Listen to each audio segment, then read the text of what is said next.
विश्वं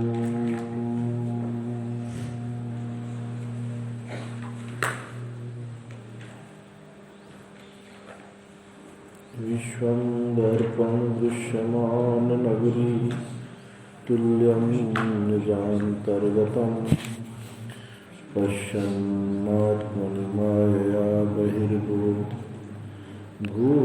यथा निद्रया यः साक्षात् कुरुते प्रबोधसमये स्वात्मानमेवाद्वयम् तस्मै श्रीगुरुमूर्तये नमः इदं श्रीदक्षिणामूर्तये मायाछायावराकी कथमिव लभतां मयि अनन्ते प्रतिष्ठाम् अस्थाने चेश्वरत्वं दृढहरिहरा हन्तवन्ये स्फुलिङ्गाः अद्वैते द्वैतखेला गगननलिनवत् स्वप्नवत् जीवमेला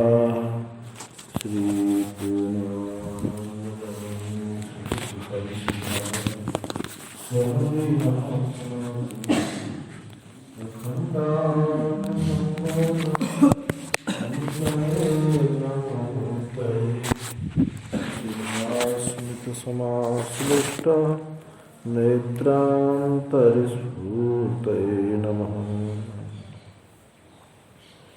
शङ्करं शङ्कराचार्यं केशवं बादरायणं सूत्रभाष्यकृतौ वन्दे भगवन्तौ पुनः पुनः।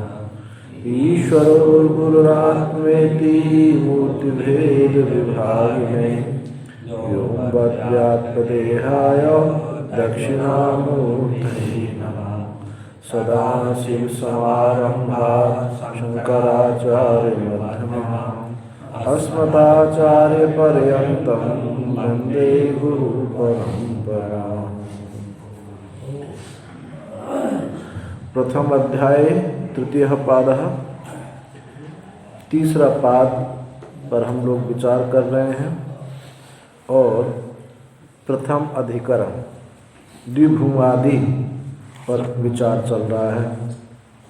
उसमें बताया यस्मिन् द्यौ पृथ्वी ही, इस श्रुति में यस्मिन् द्यौ पृथ्वी ही चान्तरिक्षम ओतम मनः सह प्राणस्य सर्वैः तमैवेकं जानथ आत्मानं अन्यथा वाचो विमुञ्चथा अमृतस्य एष सेतु।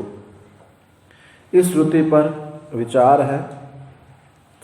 तो इसमें पूर्व पक्ष ने कहा कि द्विभू आदि का जो आधार है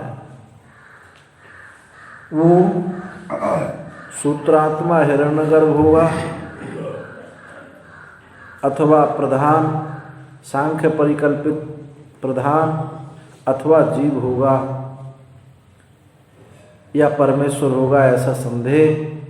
और पूर्व पक्षी ने कहा कि परमेश्वर को छोड़ करके ये तीनों ही आधार हो सकते हैं। सिद्धांति ने कहा कि श्रुति में आत्म शब्द का प्रयोग है। आत्म शब्द का प्रयोग प्रधान में संभव नहीं है और सर्वज्ञत्व सर्ववितादि धर्म भी ये प्रधान में और जीवात्मा में संभव नहीं है, ये ब्रह्म में ही संभव है। इससे ये द्विभुवादि का आधार जो है वो परमात्मा ही है। ये अधिकमसार इसी में दूसरे सूत्र पर विचार कर रहे हैं। मुक्तोपसृप्या व्यपदेशात्, मुक्तोपसृप्य व्यपदेशात् तथा विद्वान नाम रूपाद विमुक्तः इत्यादि श्रुतौ ब्रह्मणो मुक्त प्राप्यत्वेन व्यपदिश्यमानत्वात् द्विभू आदि आयतनम ब्रह्मैव। ये जो श्रुति है नाम रूपाद विमुक्तः, विद्वान उसी प्रकार ब्रह्म ज्ञानी नाम रूप से मुक्त होकर अविद्या उसके कार्यों से छुटकारा पाकर पर से भी पर यानी अव्यक्त से इस अक्षर जो प्रधान है इससे भी पर सर्वोत्कृष्ट दिव्य पुरुष को प्राप्त होता है, ऐसा श्रुति का तात्पर्य है। तो इस श्रुति में ब्रह्म मुक्तों के द्वारा ही प्राप्य है ऐसा कहा गया, और वो इस दृष्टि से भी भू और द्वि आदि का आधार जो होगा वो ब्रह्म ही होगा। इतश्चः परमेव ब्रह्म द्यु भू आदि आयतनम, इस कारण से भी परमात्मा ही द्यु और भू आदि का आयतन होगा, परमात्मा ही होगा। यस्मात् मुक्तोपसृप्यतास्य व्यपदिश्यमाना दृश्यते, क्योंकि मुक्तों से ही वो प्राप्त होने के योग्य है। मुक्त ही उस परम पद को ब्रह्म को प्राप्त कर सकते हैं और किसी की सामर्थ्य नहीं है। ऐसा विपदेश ऐसा निर्देश होने से ये बात सिद्ध हो जाती है। मुक्तयोपसृप्यम मुक्तोपसृप्यम, मुक्तों के द्वारा प्राप्त होने योग्य। देहादिषु अनात्मासु अहम अस्मि इति आत्मबुद्धि प्रविद्या, तत्तद पूजनादौ रागः तत्परिभवादौ च द्वेषः तदुच्छेद दर्शनाद भयं मोहश्च इति एवं अयम अनंत भेदो अनर्थ भ्रातः संतता सर्वेषां नः प्रत्यक्षः।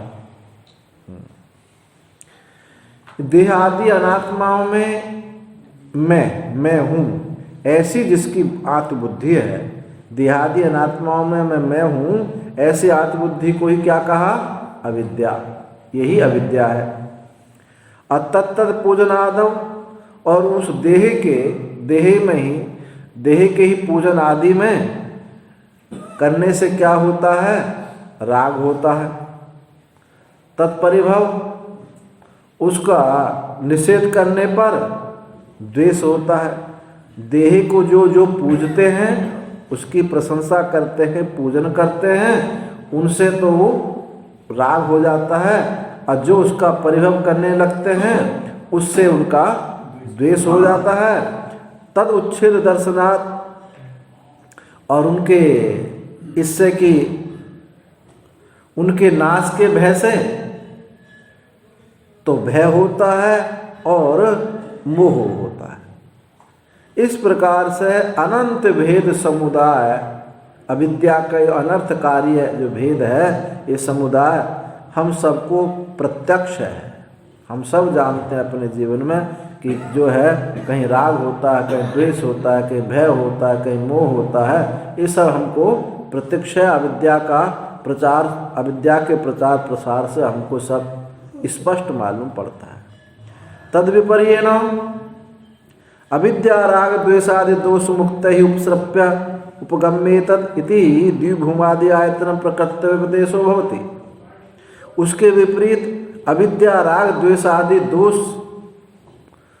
से जो मुक्त है, ऐसे मुक्तों के द्वारा जो प्राप्त है, जानने योग्य है, प्राप्त करने योग्य है, वही द्विभुवादि का आयतन होगा। ऐसा विपदेश होता है।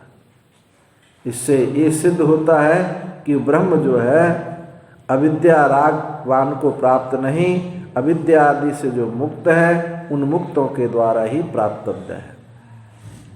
कथम, कैसे कि भिद्यते हृदय ग्रंथि छिद्यन्ते सर्व संशया क्षीयन्ते चास्य कर्माणि तस्मिन् दृष्टे परावरे। भिद्यते हृदय ग्रंथि, जिनकी ईद हृदय ग्रंथि जो है भेदन हो गया है और संशय, सब संशय उनके क्षीण हो गए हैं। क्षीयन्ते चास्य कर्माणि, और उनके कर्म जो है क्षीण हो गए हैं। तस्मिन् दृष्टे परावरे, उस परावर के दर्शन होने से ये एक तो हृदय ग्रंथि टूट गई, जीव कोश टूट गया और संशय निवृत्त हो गए, और समस्त कर्म जो है क्षीण हो गए, दग्ध हो गए। इत्युक्त्वा ऐसा कह करके कहते हैं तदा विद्वान नाम रूपाद विमुक्तः परात् परम पुरुषमुपैति दिव्यम। तथा और सब श्रुति कहते उसी प्रकार विद्वान नाम रूप से विमुक्त हुआ उस परात्पर पुरुष को प्राप्त करता है, उस परात्पर दिव्य पुरुष को प्राप्त करता है इस नाम रूप अविद्या को छोड़ करके। इति ब्राह्मणस्य मुक्तो स्पर्शम प्रसिद्धम शास्त्रे। और शास्त्र में ये प्रसिद्ध है कि ब्रह्म का ही मुक्तों के द्वारा प्राप्त होने योग्य है। यदा सर्वे प्रमुच्यन्ते कामा एस्य हृदय स्वतः अथ मर्त्य अमृतो भवति अत्र ब्रह्म समश्नुते। जब सब प्रमुच्यन्ते कामा, जब ये हृदय में स्थित समस्त कामनाओं से छूट जाता है, मुक्त हो जाता है, तब मर्त्यो ये जीव जो है अमृत होता है, अमृतता को प्राप्त हो जाता है। अतः ब्रह्म समश्नुते, यहाँ ब्रह्म समश्नुते ब्रह्म को प्राप्त भली प्रकार से प्राप्त कर लेता है। मुक्त पुरुष की छूटती हैं? मुक्त पुरुष की ये कामना छूटती है सारी। और क्या, कामना छूटना और मुक्त होना ये एक ही बात है।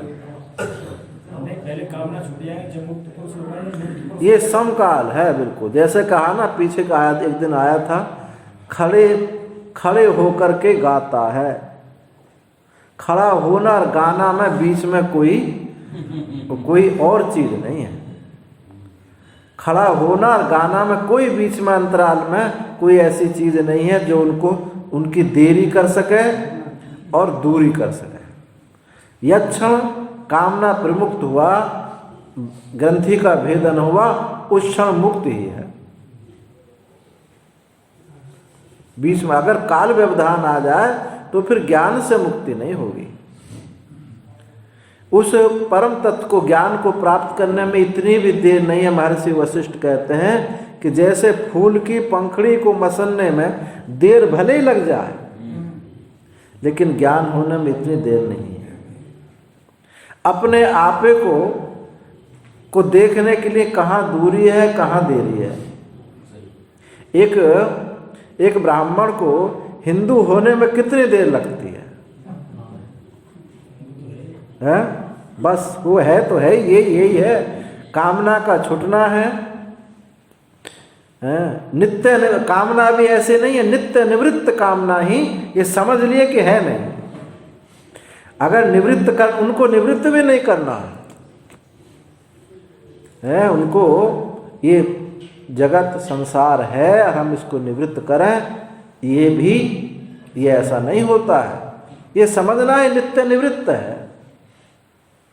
प्रपंचो यदि विद्येत निवर्तेत न संशया, माया मात्रमिदं द्वैतम अद्वैतम परमार्थता। प्रपंच यदि होता तो उसकी निवृत्ति होती, ये है ही नहीं। अब हम समझ गए बस। अब क्या निवृत्त करना है, क्या निवृत्त करने वाला है, कौन निवृत्त है, इस कुछ नहीं, बस केवल समझ की बात है और कुछ बड़ी बात नहीं है। बस समझ जाए कि मुझ में है ही नहीं काम, बस यही निवृत्ति है। तो उसको कामना निवृत्ति समझ होना और मुक्त होना, दोनों में कोई देरी दूरी नहीं है, बस एक ही बात है।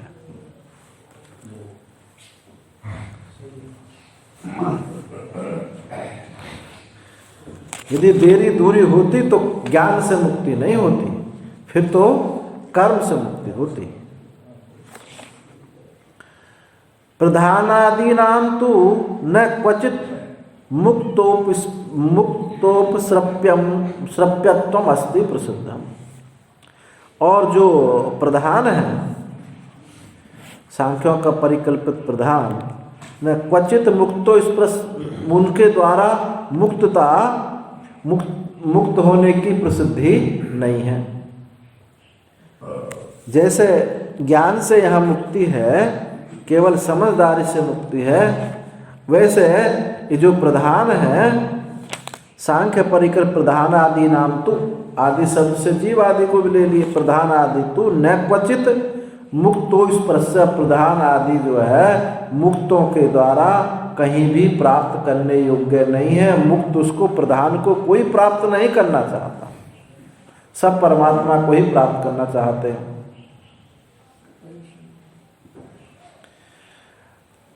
अपिच और कहा है तमेव एकम जानथ आत्मानम अन्यवाचो विमुंचथा अमृतस्य ऐसे सेतु। उस एक को ही, उस एक आत्मा को ही जानो। अन्य वाचा विमुंचथा, अन्य तो वाणी का विलास समझ करके छोड़ दो। यही अमृतस्य सेतु, ये अमृत का सेतु है। अन्य का परित्याग और अपने में बैठना। भागवत में कहा ना, मुक्तोर हित्वा अन्यथा रूपम स्वरूपेण अवस्थिति।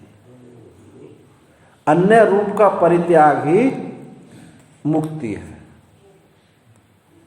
देखो, घटक ज्ञान में, घट वृत्ति में और ब्रह्म वृत्ति में क्या अंतर है? घट अपने से अन्य है। जब घटाकार वृत्ति होगी तो कैसे घटाकार वृत्ति होती है? घट अपने से अन्य है। वृत्ति घट के आकार में जब होती है तो घट अपने से अन्य होगा, एक सत्य तो ये होगी। दूसरी, अन्य भावों के अन्न, पट, मठ आदि इत्यादियों से तादात्म्य नहीं होगा, घट से ही तादात्म्य होगा।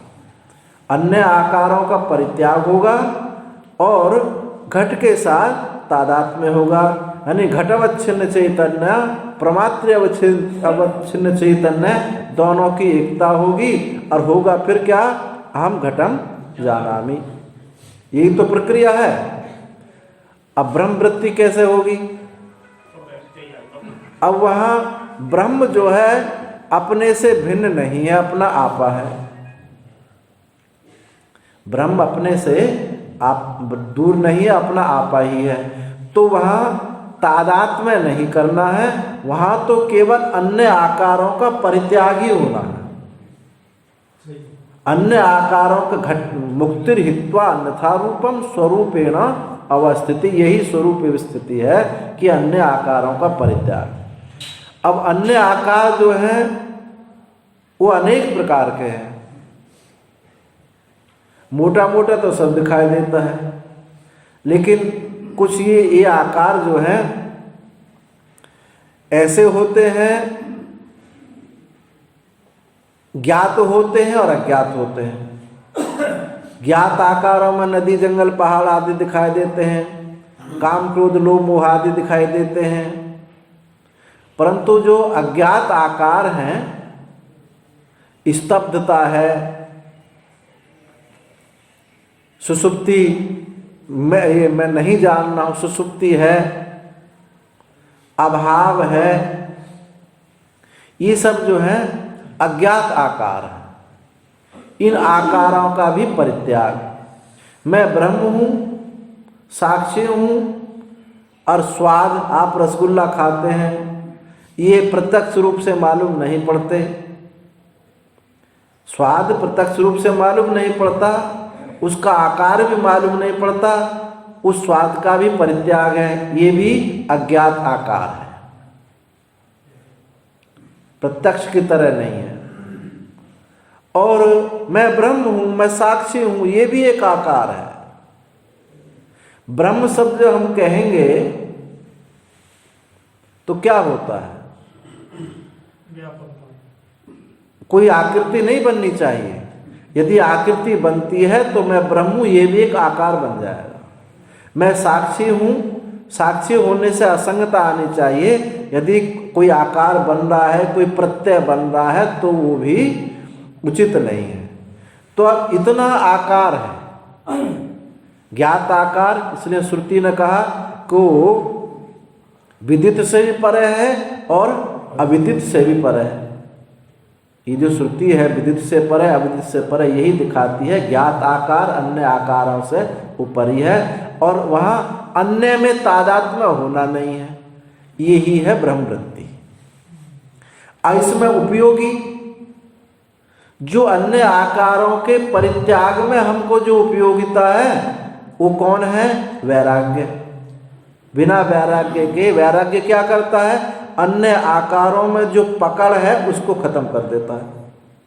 जब पहले पकड़ खत्म हुई, यानी उनके सत्यत्व की जो भ्रांत, सत्यत्व जो था उनको सत्य समझते थे, ये छूट गया उससे, मिथ्या समझा। ब्रह्म सत्यम जगत मिथ्या। अब यहाँ वहाँ जो परिकल्पित आकार है उसको भी छोड़ करके मैं अपना आपा ही मैं हूँ, मैं अनंत हूँ, व्यापक हूँ, ब्रह्म शब्द से यही बात लक्षित होती है, यही ब्रह्म वृत्ति है। अब ये ब्रह्म वृत्ति किसी का निवारण, ये निवर्तक निवर्त्य नहीं होती। अब कहोगे नहीं, हम तो खूब सुनते आए हैं कि ब्रह्माकार वृत्ति अज्ञान को निवृत्त करके निवृत्त हो जाती है, खूब सुनते आए हैं वाक्य। वाक्य ठीक है, हमको थोड़ा समझना पड़ेगा इसमें।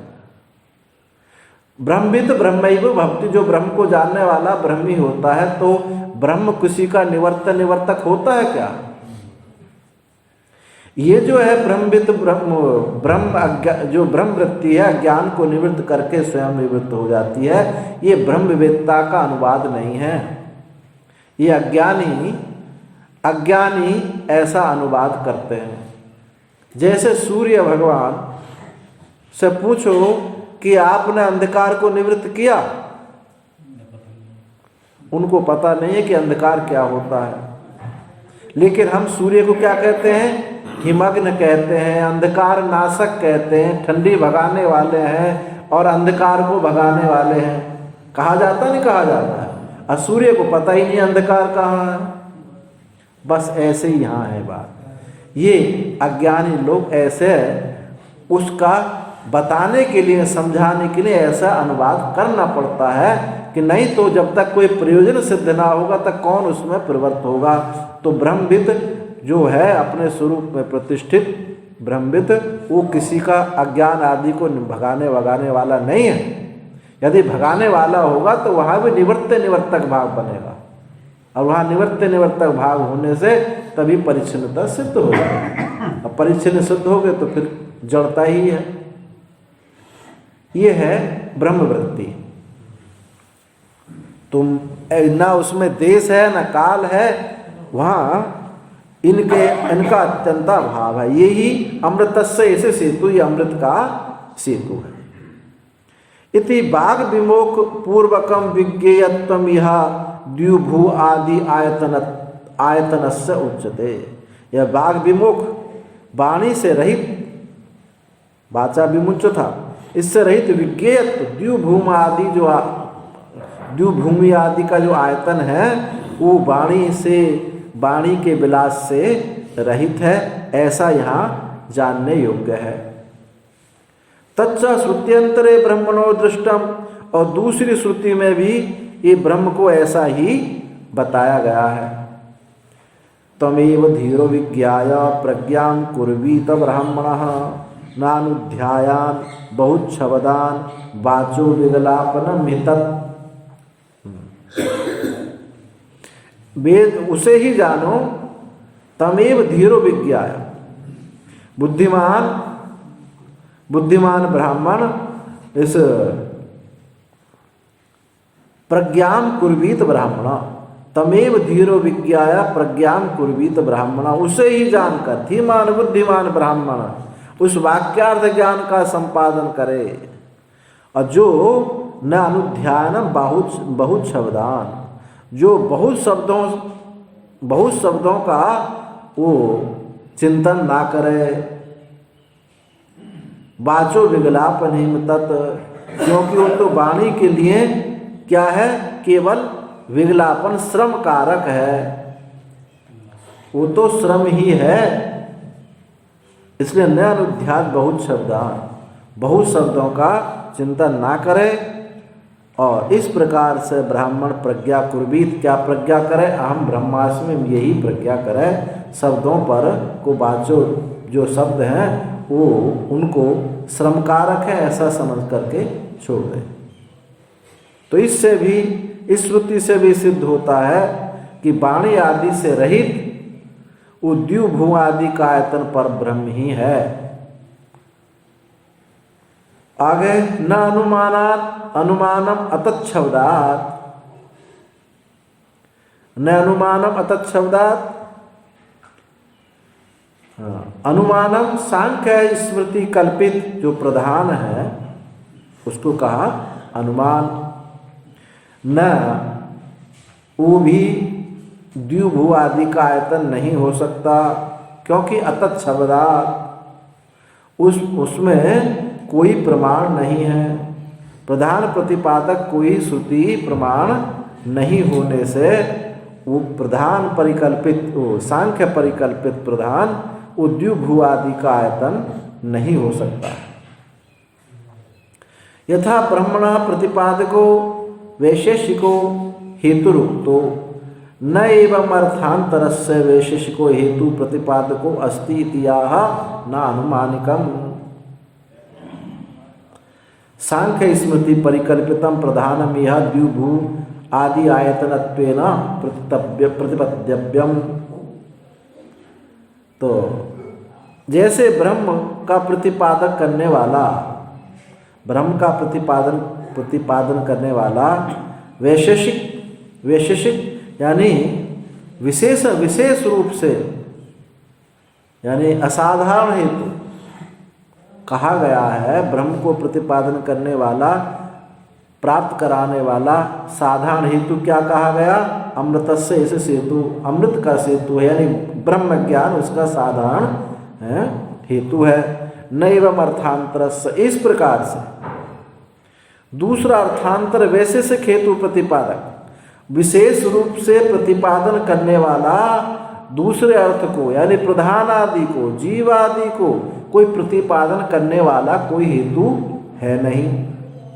जैसे ब्रह्म को प्रतिपादन करने वाला हेतु है या सर्वज्ञ और सर्ववित, पीछे आया था मंत्र में दिव्यम पुरुषम, उस दिव्य पुरुष को प्राप्त कर लेता है। इस प्रकार से ब्रह्म के इतर अन्य का अर्थांतर को प्रतिपादन करने वाला कोई हेतु है नहीं। तो न अनुमानिकम, इससे सांख्य स्मृति परिकल्पित प्रधान या द्विभू आदि का आयतन प्राप्त करने के योग्य नहीं है। कस्मात्, कैसे? अतच्छब्दात्, अतच्छब्दात् शब्द ना होने की वजह से, प्रमाण ना होने की वजह से, तस्य अचेतनस्य प्रधानस्य प्रतिपादक शब्द, उस अचेतन प्रधान का प्रतिपादक शब्द क्या है? तत्शब्द। और न तत्शब्द, जहां वैसा शब्द नहीं है तो अतच्छब्द, उस प्रधान का प्रतिपादन करने वाला कोई भी शब्द नहीं है। नहीं अत्र अचेतनस्य प्रधानस्य प्रतिपादकः कच्चित् शब्दो अस्ति, अचेतन प्रधान का प्रतिपादन करने वाला कोई शब्द नहीं है। ये न अचेतन प्रधानम कारणत्वेन आयतनत्वेन वा गम्येत, जब कोई प्रतिपादक करने वाला प्रमाण नहीं है, शब्द नहीं है, तो जिससे वह अचेतन प्रधान कारण रूप से अथवा आयतन रूप से उसका बोध हो सके, कोई प्रमाण ना होने की वजह से ना उसको कारण बताया जा सकता है और ना ही उसको आश्रय आयतन बताया जा सकता है। तद्विपरीत सर, उसके विपरीत चेतन का प्रतिपादक शब्द हैं। बहुत श्रुतियाँ हैं, यह सर्वज्ञ सर्वविता सर्वित, वो सर्वज्ञ है, सर्ववित है, ऐसी श्रुतियाँ पीछे और आया कि दिव्य पुरुषम, वो दिव्य पुरुष को प्राप्त कर लेता है। ऐसे अनेक श्रुति वाक्य प्रधान को आयतन आश्रय बताने के लिए हैं, प्रधान को, ब्रह्म को आयतन आश्रय बताने के लिए हैं, प्रधान को का आयतन कारण रूप से प्रतिपादन करने वाला कोई शब्द नहीं है। अतएव न वायुरपि यह द्विभू आयतनत्वेन आश्रियते, इसलिए वायु भी द्यू और भू आदि का आयतन रूप से उसका भी आश्रय नहीं लिया जा सकता, क्योंकि पहले कहा था पूर्व पक्ष ने कि वायु हो सकता आश्रय, श्रुति दी थी कि वायु सबको व्याप्त किए हुए रहता, तो उसके लिए सूत्र आया प्राण भृज, जीव के लिए जीव प्रधान का निषेध हुआ, वायु का निषेध हुआ, जीव का निषेध करते हैं। प्राणभृत च, प्राणभृत च, प्राणभृत शारीर चापी न द्विभु आदि आश्रय, ये जीव भी द्विभु आदि का आश्रय नहीं हो सकता। कुतः, क्यों? यस्मिन् देव इत्यादि श्रुतो जीववाचक शब्द अभाव, जिसमें इत्यादि श्रुति जीव का प्रति, जिसमें ये आश्रित है, ये जीव द्युलोक भूलोक इन आदि का प्रतिपादन नहीं कर सकता, आश्रय नहीं हो सकता, क्योंकि जीव तो परिच्छिन्न है। परिच्छिन्न जीव इनका आश्रय कैसा हो सकता है? इसलिए जीव का प्रतिपादक शब्द भी नहीं है। यद्यपि प्राणभृतो विज्ञानात्मनः आत्मत्वं चेतनत्वं च संभवति, पीछे प्रधान का खंडन करने के लिए कहा था कि आत्मा शब्द प्रधान में चरितार्थ नहीं हो सकता, चेतन शब्द प्रधान में चरितार्थ नहीं हो सकता, परंतु आत्म शब्द भी और चेतन शब्द भी जीव में चरितार्थ होता है।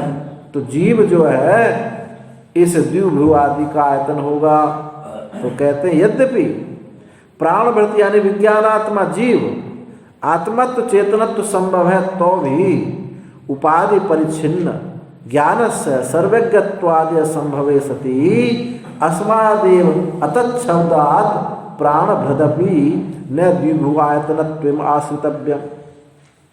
इसलिए जीव जो है ऐसा होने पर भी, आत्मत्व होने पर भी, चेतनत्व होने पर भी, तो भी ये उपाधि परिच्छिन्न ज्ञान है। इसका उपाधि से परिच्छिन्न है, और वो उपाधि परिच्छिन्न जो होगा वो सर्वज्ञत्व नहीं हो सकता। तो सर्वज्ञत्व आदि उसमें संभव ना होने पर इससे ही, इस कारण से ही अतत् शब्दात, इस अतत् शब्द के कारण प्राण भी द्विभु आदि का आयतन नहीं हो सकता, उसका भी आश्रय नहीं किया जा सकता। न च उपाधि परिच्छिन्नस्य अभिभो प्राणभृतो द्विभु आदि आयतनत्वपि सम्यक संभवति, और उपाधि परिच्छिन्न का, अभिभू का यानी व्यापकता रहित का, व्यापकता रहित जीव का द्विभु आदि आयतनत्वपि सम्यक संभवति। इसलिए द्विभु आदि का आयतन भी, ये जीव भी इस प्रकार भली प्रकार नहीं हो सकता है। पृथक योग कर्णम उत्तरार्थम, पृथक योग कर्णम उत्तरार्धम, उत्तर अर्थम। हाँ, आगे के सूत्र में, आगे उत्तरार्थ, आगे इस आगे के सूत्र में केवल प्राणभृत का ही संबंध हो, इस सूत्र की पृथक रचना की गई है। आगे के सूत्र में केवल प्राण का, जीव का ही संबंध हो, इसलिए इस सूत्र की पृथक रचना कर दी गई है। जीव भी आश्रय नहीं हो सकता है, अलग से इस सूत्र की रचना की गई। प्राणभृत, किसी के साथ इसको जोड़ करके नहीं रखा। भेद व्यपदेशात् तमेवेकं जानथ इति श्रुतौ ज्ञात्री ज्ञेय भावेन जीव परयो भेदेन व्यपदिश्यमानत्वात् न जीव द्विभुआदि आश्रय। उस एक को ही जानो, उस एक आत्मा को ही जानो, बाची बिगला बाकी सब विपुंछता सबको छोड़ दो। तो इसमें ज्ञात्री और ज्ञेय भाव से जीव परयो भेदेन विपदिश्यमानात्, तो यहाँ क्या निर्देश होता है कि प्राप्त करने वाला जीव है, अप्राप्तव्य ईश्वर है, जानने वाला जीव है और ज्ञेय जो है ईश्वर है, ऐसा विपदेश होता है। तो इससे भी जीव को ही द्विभु आदि का आश्रय हम मान लें, तो फिर प्राप्त करने वाला कैसे वो रह सकता है, प्राप्तव्य भी कैसे प्राप्तव्य भी कैसे होगा, ब्रह्म प्राप्तव्य रूप से भी कैसे होगा, अप्राप्त करने वाला भी कैसे होगा। दोनों का भेद निर्देश है, इसलिए जीव ही प्राप्त करने वाला है। भेद व्यपदेश यह भक्ति, यहाँ भेद व्यपदेश भी है यहाँ होता है। तमेव एकम जानत आत्मानम, उसी एक आत्मा को जानो। इति ज्ञे ज्ञात्री भावेन तत्प्राण भृत तावत मुमुक्षुत्वाद ज्ञाता। ये जो जीव है मुमुक्षु होने से वो क्या है? ज्ञाता है। परिशेषाद आत्म शब्दवाच्यम ब्रह्म ज्ञेयम द्विभुवादि आयतनम एवं गम्यते। इसलिए परिशेष रूप से अंतिम में निचोड़ यही है कि आत्म शब्दवाच्य ये ब्रह्म ज्ञेय होगा और वही द्विभुवादि का आश्रय होगा। न प्राणभृतः, जीव आश्रय इनका नहीं हो सकता। और बिल्कुल ये तो मोटी मोटी बात है कि जो परिच्छिन्न होगा वो व्यापकता का आश्रय कैसे होगा।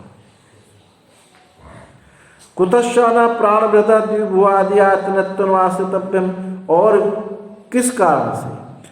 किस कारण से जीव को द्वि और भ्यू आदि का आश्रय नहीं मानना चाहिए, और क्या कारण है? तो उसके लिए आगे सूत्र कहा प्रकरणात्। प्रकरण जो है वो ब्रह्म का है। कस्मिन् नु भगवो विज्ञाते सर्वं विज्ञातम भवति इति। उस एक के जानने पर सबका ज्ञान होता है। तो ये प्रकरण किसका है? परमात्मा का है। इसलिए परमात्मा के प्रकरण, ब्रह्म का प्रकरण होने से ही ये वही द्विभुवादि का आश्रय होगा। न जीवो द्विभुवादि आश्रय, जीव द्विभुवादि का आश्रय नहीं हो सकता। प्रकरणम च एदम परमात्मा, यह प्रकरण परमात्मा का है।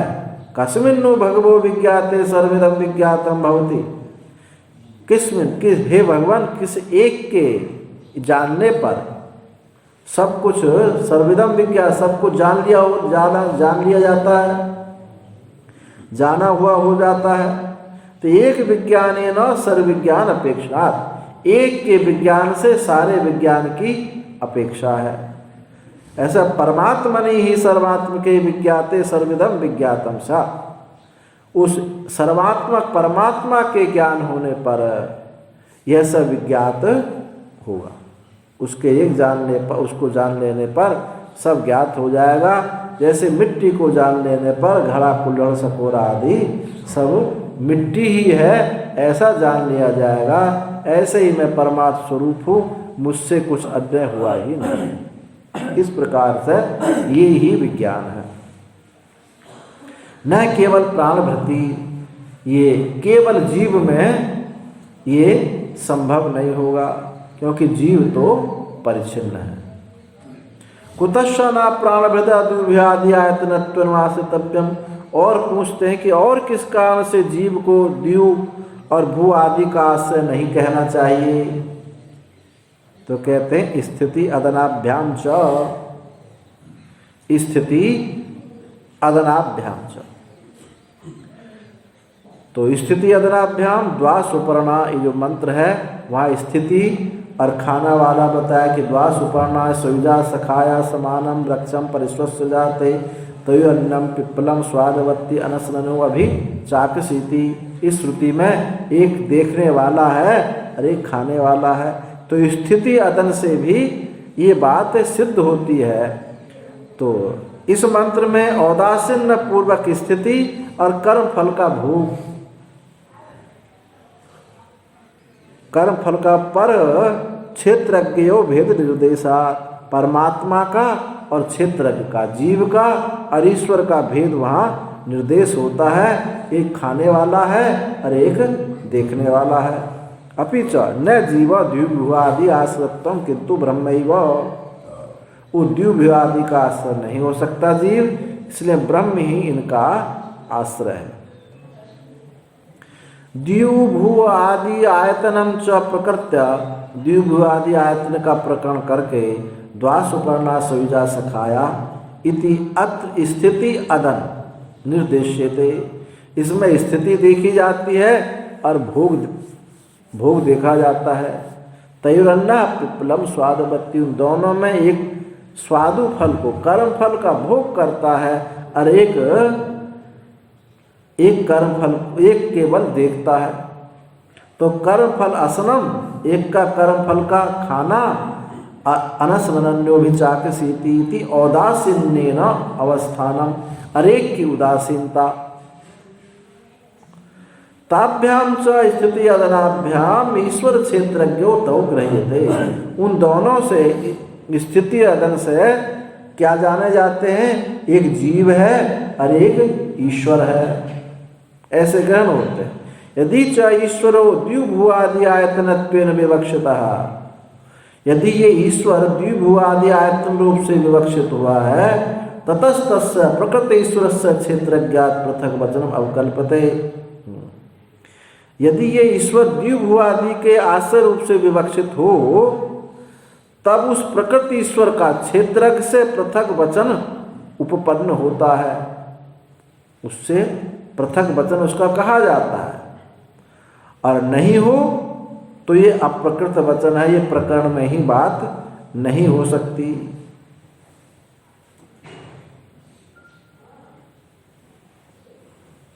तो उस प्रकृति ईश्वर का क्षेत्रक से पृथक वचन प्राप्त होता है, अन्यथा अप्रकृत वचनम, अन्यथा जो जिसका प्रकरण नहीं है, ऐसा अकस्मात आकस्मिक संबंधम से अचानक इसका संबंध हो जाए, ये तो उचित नहीं होगा। प्रकरण दोनों को वहाँ कह करके ईश्वर ही द्विभुवादि का आश्रय है और द्विभुवादि का आश्रय है पृथक वचनम, और यदि दोनों अलग अलग नहीं होते तो ये कैसे संभव होता। तो ननु तदपि क्षेत्रज्ञ से ईश्वर से पृथक वचन आकस्मिके प्रसज्जेत, तो कहते हैं आपका भी क्षेत्रज्ञ का और ईश्वर से पृथक वचन आकस्मिक अचानक आपका भी प्राप्त होता है। न तस्य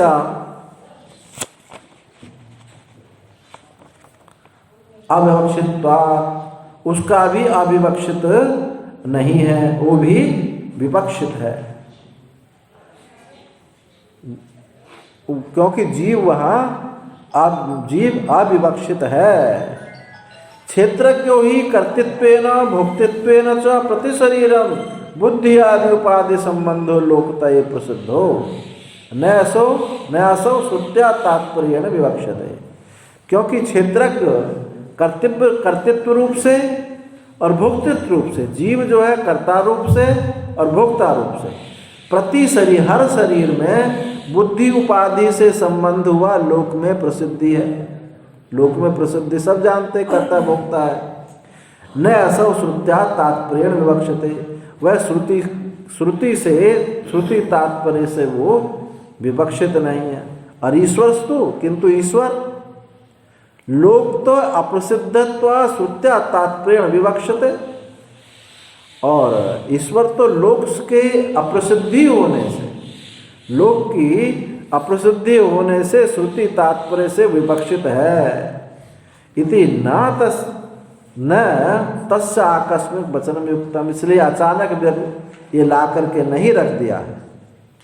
ये जो प्रसंग है अचानक से ला करके नहीं रख दिया है। और इसके अलावा भी गुहा प्रविष्टो, जो श्रुति पीछे आया, गुहा प्रवेश अधिकरण जो आया था, गुहा प्रविष्टो आत्मानमिति इति, ऐसा यहाँ भी एतद् दर्शितम, वहाँ भी यही बात दिखाई गई है।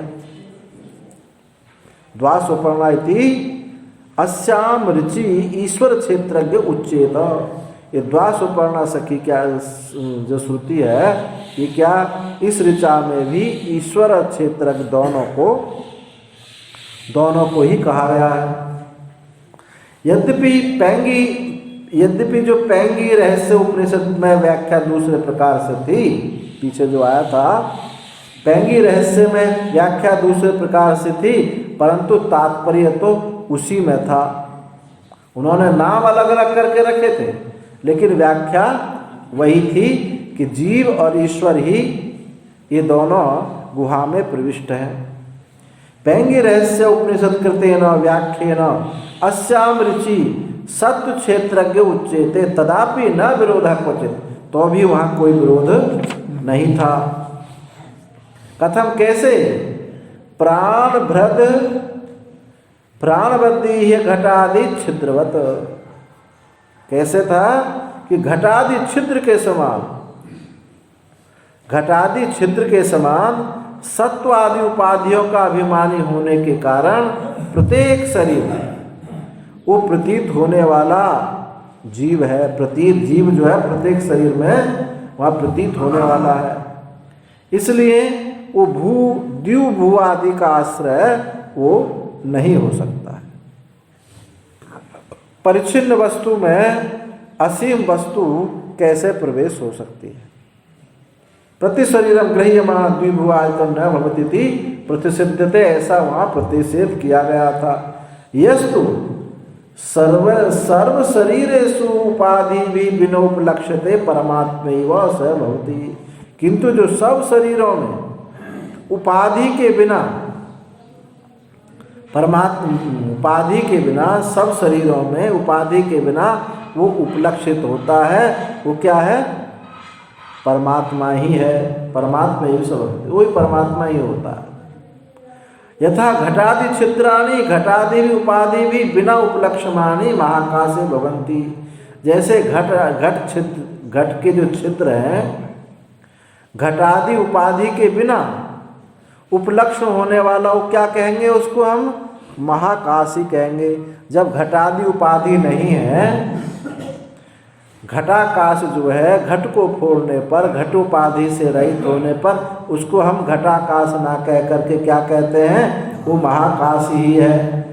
तो घटादि उपाधि के द्वारा के बिना उपलक्षित होने वाला वो महाकाशी है, महाकाशी है। तद्वत उसी प्रकार से वैसे ही प्राणभृत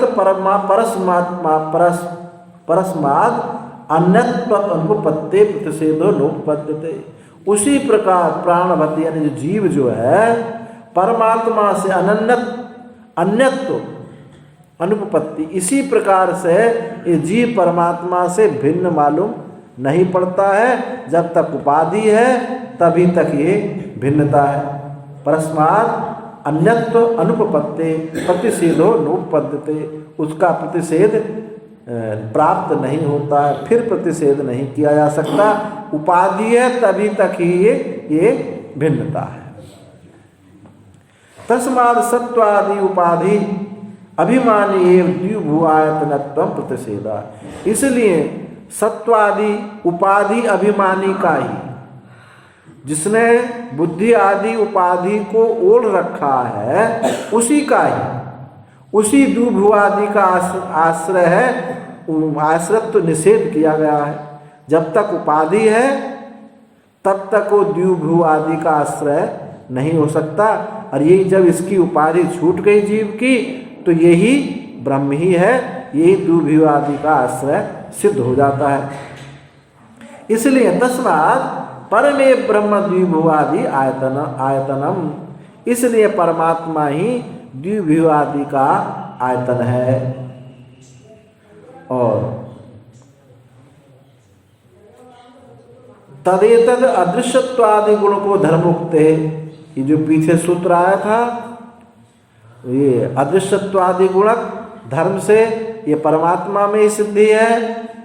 तो इससे भी यही सिद्ध होता है, इससे भी यही सिद्ध होता है कि परमात्मा ही द्विभु आदि का आश्रय है, ना कि जीव। तस्यैव भूत योनि वाक्यस्य मध्य इदम पठितम, क्योंकि उसी भूत योनि वाक्य के वहाँ क्या था? भूत योनि वर्णन था, जो भूत योनि अधिकरण जो था वहाँ, कि ना प्रधान भी भूत योनि नहीं है, जीव भी नहीं है। उस प्रसंग में ये श्रुति आई थी, तस्यै भूत योनि वाक्य से मध्य इदम पठितम, भूत योनि वाक्य के मध्य में यही वाक्य पढ़ा गया था कि अदृश्यत्वादि गुण वो परमात्मा में है, जीव में नहीं है। यस्मिन द्यो पृथ्वी च अंतरिक्ष, और जिसमें ये द्व्युलोक पृथ्वी अंतरिक्ष है, प्रपंचार्थम तो पुनरुपन्यासतम, उसके विस्तार करने के लिए ही इस अधिकरण से फिर यही बात कही गई। जो भूत योनि वाक्य में बात कही गई थी, उसी का विस्तार करके इस योनि में, इस प्रकरण में ये बात कह दी गई है। आगे अधिकरण, दूसरा अधिकरण प्रारंभ होता है, भूमाधिकरण। तो भूमाधिकरण में उस पीछे के जो द्विभुआदि का आश्रय बताया, उसका स्वरूप कैसा है, इसके बताने के लिए भूमादि अधिकरण शुरू होता है कि वो भूमा है, अनंत है, व्यापक है। तो इस दृष्टि से ये अधिकरण संगति हुई। और इस श्रुति में इसका जो विषय श्रुति है ये है भूमात्वे विजिज्ञासितव्यम, भूमा की जिज्ञासा करनी चाहिए। भूमानम भगवो विजिज्ञासा, हाँ मैं भूमा की भी जिज्ञासा करूँगा। यत नानत पश्यति नानत सुनोति नानत विजानाति स भूमा, जानने को नहीं देखता है, अन्य को नहीं सुनता है, अन्य को नहीं जानता, वो भूमा है। और यत्र अन्नत पश्यति अन्नत शुणोति अन्नत विजानाति तद अल्पम, जानने को देखता, अन्य को सुनता है, वो अल्प है। तो यहाँ इस श्रुति में विचार हो रहा है, संदेह होता है कि ये भूमा है, ये क्या प्राण है अथवा कि ये परमात्मा है।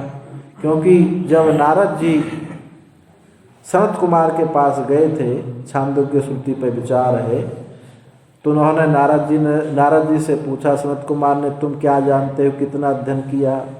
तो नारद जी ने इतने सारे ऋग्वेद सामवेद अथर्ववेद सारे वेद वेदांग इतनी सारी विद्याओं का वर्णन किया। तो सनत कुमार ने सोचा कि केवल नाम को ही जानने वाला। नारद जी ने भी कहा कि मैं मंत्रविद हूँ, ना कि ब्रह्मविद हूँ। मैंने सुना है कि ब्रह्मविद जो है, आत्मविद जो है, इस शोक से पार चला जाता है। इसलिए मुझे उपदेश दीजिए, मैं तो केवल मंत्रविद ही हूँ। तो वहाँ सनत कुमार ने नाम से लेकर के प्राण पर्यंत वहाँ सब जितना सब वर्ण, ये सब मंत्र वित्ति ही है।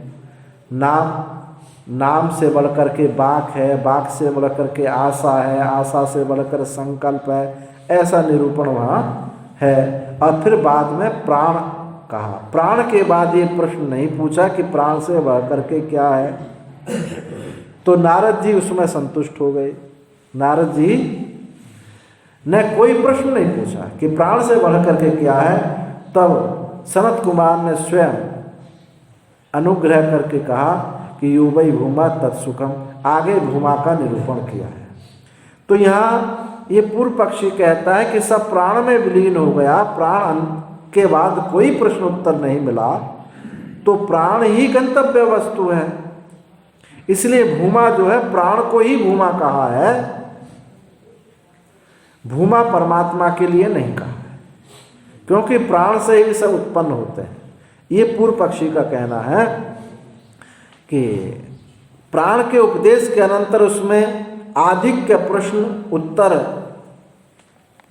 देखने को नहीं मिलता कि इससे बढ़कर के क्या है, इससे बढ़कर के क्या है। ऐसा अतिवादित्व की अनुवृत्ति करके कि अतिवादित्व माने श्रेष्ठत्ववाद, इससे बढ़कर के कुछ नहीं, श्रेष्ठवाद, इससे अनुवृत्ति करके भूमा का उपदेश है। ये भूमा वो प्राण का ही उपदेश किया है, ना कि परमात्मा का उपदेश है, ऐसा पूर्व पक्षी ने कहा।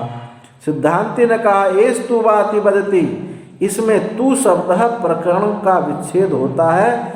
यह सत्येन अतिवदती, जो सत्य से अतिवदन करता है वही अतिवदन करता है। ये तू वाति बदती जो श्रुति, इसमें तू शब्द जो है वो प्राण आदि से ऊपर की अलग विलक्षण बात बताने के लिए तू शब्द का प्रयोग हुआ है। तू शब्द प्रकरण का विच्छेद होता है, अलग करता है। और ये जो यह सत्य नति बदती साति बदती, जो सत्य से श्रेष्ठत्व बताता है, सत्य से श्रेष्ठत्व है, वही श्रेष्ठत्व है। ऐसा इस शब्द से, इस श्रुति से अग्रिमावांत प्रकरण का आरंभ है और उस प्रकरण में भूमा का ही निरूपण किया है। और इसके अलावा प्रकरण में आत्म शब्द का भी प्रयोग हुआ है। यत नान्यत पश्यति नान्यत विजानाति, तो द्वैत का निषेध किया गया है, भूमा वहाँ परमात्मा है, ये सिद्धांति ने कहा। तो अब विचार करते हैं, भूमा संप्रसादात अधि उपदेशात्, भूमा संप्रसादात अधि उपदेशात्, भूमा भूमा त्वे विजिज्ञासितव्यम इति श्रुति युक्तो भूमा परमात्मैव, उस भूमा की ही विजिज्ञासा करनी चाहिए, तब तो तुमको भूमा की ही जिज्ञासा करनी चाहिए। तो इससे परमात्मा ही है। कुतः संप्रसादात अधि, संप्रसाद माने सुसुप्ति, वो सुसुप्ति से ऊपर उसका निरूपण हुआ है। तो सुसुप्ति का तो कोई चर्चा नहीं आई वहाँ तो प्राण की आई है। तो प्राण से ही सुसुप्ति को वहाँ लिया गया, क्योंकि सुसुप्ति में प्राण उपदेश अनंतरम उपदेशा, प्राण के उपदेश के अनंतर भूमा का उपदेश है। क्योंकि सुसुप्ति में ये प्राण में ही सब इंद्रियां जा करके लीन हो जाती हैं।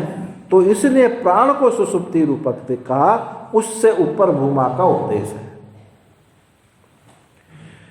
इदम समामनन्ति भूमा त्वे विजिज्ञासितव्य, यहाँ ये श्रुति कहती है कि भूमा भूमा तु एव, तो भूमा की ही जिज्ञासा करनी चाहिए।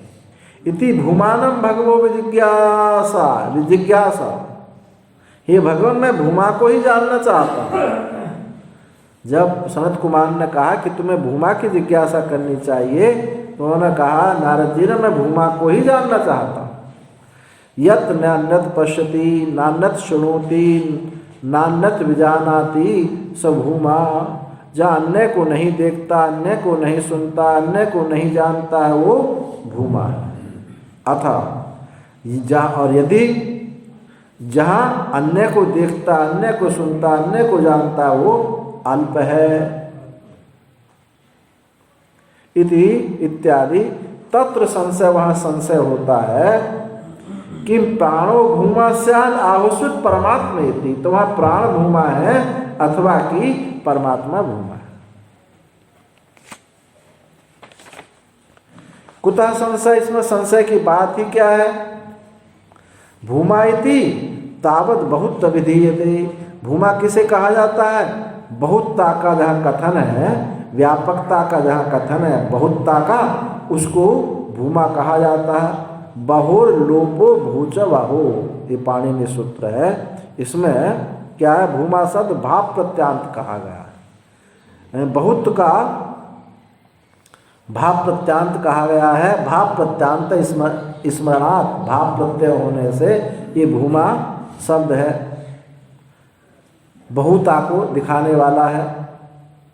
किमात्मकम पुनः तद बहुत्तमिति विशेष आकांक्षा, उसका किमात्मकम, वो बहुतता का आश्रय क्या है? वो जो बहुतता है, ऐसी आकांक्षा होने पर कि बहुत का क्या आत्मा है, क्या आश्रय है, तो ऐसी विशेष आकांक्षा होने पर कहते हैं कि प्राणो वा आशाया भूयान, प्राण जो है बहुतता किससे है? तो कहा प्राणो वा आशाया भूयान, कि आशा से बढ़कर है प्राण। आशा जब नाम से शुरू किया था आशा, और आशा के बाद क्या हुआ था? प्राण। तो प्राण आशा से प्राण जो है अधिक है। इति सन्निधानात् प्राणो भूमा इति प्रतिभाति, इस सन्निधि से, क्योंकि प्राण से पूर्व है आशा, तो आशा से बढ़कर तो है प्राण। परंतु प्राण से बढ़कर के कुछ प्रश्न उत्तर हुआ नहीं। प्राणो भूमा इति प्रतिभाति, इस सन्निधान से प्राण ही भूमा का प्रतिभान होता है। तथा श्रुतम ही एव में भगवत ईदृशभ्य तरति शोकात्वित, और हे भगवान मैंने आप जैसे महापुरुषों से सुना है, भगवत श्रुति से आप जैसे लोगों से सुना है कि आत्मित शोक के पार हो जाता है। मैंने आप लोगों के मुंह से सुना है कि आप शोक के पार हो जाता है। अयसो हम भगवो शोचामी, और भगवान मैं तो शोक करता हूँ। तब माम भगवान शोक से पारम तारितु, हे भगवान मुझको इस शोक के पार उतार दो। इति प्रकरण उत्थानात् परमात्मा भूमि इति प्रतिभाति, इस प्रकरण के कथन से परमात्मा भूमा है ऐसा प्रतिभान होता है, क्योंकि प्राण के ग्रहण करने से किसी को शोक मोह की निवृत्ति नहीं होती। और प्राण तक आशा से ऊपर बताया प्राण, तो वहां तक तो नारद जान ही गए, वहां तक तो नारद जी जान गए। फिर आगे की जरूरत ही क्या थी? आगे की जरूरत थी, इसीलिए भूमा को बताना आवश्यक था। तत्र कस्य उपादान न्यायम कस्य वाहनम इति भवति, तो यहाँ संदेह होता है, संशय होता है कि किसको ग्रहण करें और किसको ग्रहण नहीं करें, परमात्मा को ग्रहण करें अथवा प्राण को ग्रहण करें। किम तावत प्राप्त, तो क्या प्राप्त हुआ? पूर्व पक्षी ने कहा कि प्राणो भूमा इति, प्राण ही भूमा है। कस्मात, कैसे भूमा है? भूयः प्रश्न प्रतिवचन परंपरा दर्शनात् यथा ही अस्ति भगवो नामनो भूय इति वाग्भाव नामनो भूयसीति, तथा अस्ति भगवो वाचो भूय इति मनोभाव वाचो भूयति चैति नामादिभ्यो ही प्राणात् भूयः प्रश्न प्रतिवचन प्रवाह प्रवृत्तः। इसलिए प्राण को भूमा कहा है कि भूयः प्रश्न प्रतिवचन परंपरा दर्शना। फिर उसके बाद में ये प्रश्न उत्तर की परंपरा देखी गई है कि नाम से बढ़कर के बाक है, बाक से बढ़कर के संकल्प है, ऐसे आशा से बढ़कर के प्राण है। यथा जैसे अस्ति भगवो नामनो भूय, नाम से बढ़कर के क्या है? तो बाग बाब नामनो भूयसी, कहा कि वाणी ही नाम से बढ़कर के है। तथा अस्ति भगवो वाच भूय, तो भगवान वाणी से बढ़कर के कुछ है, तो कहा मनोभाव वाचो भूय, कि वाणी से बढ़कर के मन है। ऐसे एक एक करके प्राण पर नाम आशा पर्यंत, अब फिर कहा कि आशा से बढ़कर के प्राण है। फिर उसके बाद कोई इस प्रकार की प्रश्नोत्तर शैली नहीं है, तो कहते हैं कि प्राण सबसे अंतिम में है, इसलिए प्राण ही भूमा है। उसके बाद फिर भूमा का निरूपण हो गया। तो ऐसा लगता है कि प्राण की अनुवृत्ति भूमा के रूप में हुई है। ऐसे प्रश्न उत्तर करते करते कोई कहे कि बस यहाँ उसके बाद में अब फिर परमात्मा का निरूपण होने लगे, तो ऐसा लगता है कि जो अंतिम निरूपण किया है कि यही परमात्मा का यही परमात्मा है, इसी का निरूपण आगे किया जा रहा है, ऐसा लगेगा ना। तो उसी शैली में ये पूर्व पक्षी कह रहा है कि मनोवाच वाचो भूया, कि मन उससे बढ़कर है। ऐसा नाम आदिभ्यो, नाम आदि से लेकर के नाम, क्योंकि नाम आदि से लेके आप प्राण पर्यंत भूयः प्रश्न प्रतिवचन प्रभाव प्रवृत्ता, ऐसा बहुत ही प्रश्नोत्तर प्रवाह देखा गया था। नैवं प्राणात् परम भूयः प्रश्न प्रतिवचनम दृश्यते अस्ति, और इस प्रकार प्राण से पर, कि प्राण से बढ़कर के क्या है, ऐसा ना नारद जी ने पूछा है और ना सनत कुमार ने कहा कि प्राण से बढ़कर क्या है। इस प्रकार प्राण से पर भूयः अधिक प्रश्न उत्तर देखने में नहीं आता है। अस्ति अस्ति भगवा प्राणाद भूयः, हे भगवान प्राण से बढ़कर के क्या है। इति अदो बाब प्राणाद भूयः, कि प्राण से बढ़कर के वह है, ऐसा कोई प्रश्न उत्तर नहीं आया। प्राणाद प्राणमेव तु नामादिभ्य आसांतेभ्यो भूयासम, प्राण ही नामादि से लेकर के आशा पर्यंत, नामादि से लेकर के आशा पर्यंत उनसे ये अधिक है। प्राण ही प्राणो वा आशाया भूया, प्राण ही आशा से बढ़ करके है। इत्यादि से इत्यादि ना सप्रपंच मुक्त्वा, इत्यादि से विस्तार सहित ऐसे करके प्राण दर्शन अतिवादित्व, प्राण दर्शन अतिवादित्व अतिवादी अतिवाद्यसी थी अतिवाद्यस्मीति भूयाम न अपनोवीत, कि आशा से बढ़कर के प्राण है, ऐसा तो अतिवादी है। अतिवादी यानी श्रेष्ठ, तुम श्रेष्ठ हो, इससे के अति, इससे बढ़कर के कुछ नहीं है, इसलिए श्रेष्ठता ही निरतिशयता ही, यानी श्रेष्ठवादी हो, श्रेष्ठ तुम, श्रेष्ठत्व तुमको कहा है। तो वो भी कहता है अतिवादी इसमें मैं अतिवादी हूँ, ऐसा कहे, उसको अतिवादी कह करके वह अपने को अतिवादी ही कहे कि मैं श्रेष्ठ हूँ, कि मैं प्राण को मैं जानता हूँ, और न अपनोविद, उसका निराकरण भी ना करे। यदि कहे कि तुम ब्रह्मविद हो तो हाँ मैं ब्रह्मविद हूँ, इसका निराकरण ना करें। इति अभ्यनुज्ञाया एस्तु वा अतिवदति स सत्येन अतिवदति, ऐसा अनुज्ञा करके इस प्रकार प्राणदर्शी में श्रेष्ठत्ववादी स्वीकार करके, प्राणदर्शी में श्रेष्ठत्ववादी स्वीकार करके एस्तुवा कि निश्चित रूप से एस्तुवा अतिवदति, यह सत्येन अतिवदति, निश्चय ही श्रेष्ठवादी होता है। जो श्रेष्ठवादी कौन होता है? जो सत्य से, यथार्थ से श्रेष्ठवादी होता है। जो श्रेष्ठता से, सत्यता से, यथार्थता से, जो यहाँ सत्य का मतलब क्या, सत्य बोलने से नहीं है, यहाँ सत्य का मतलब यथार्थता, ये यथार्थता से अतिवादी होता है, वही अतिवादी होता है। जो यथार्थता को जानता है वही श्रेष्ठता है। तो ये स्तु अतिवती, ये जो अतिवदती है, जो सत्य से अतिवादन वही करता है जो श्रेष्ठता से, सत्यता से अतिवादन करता है।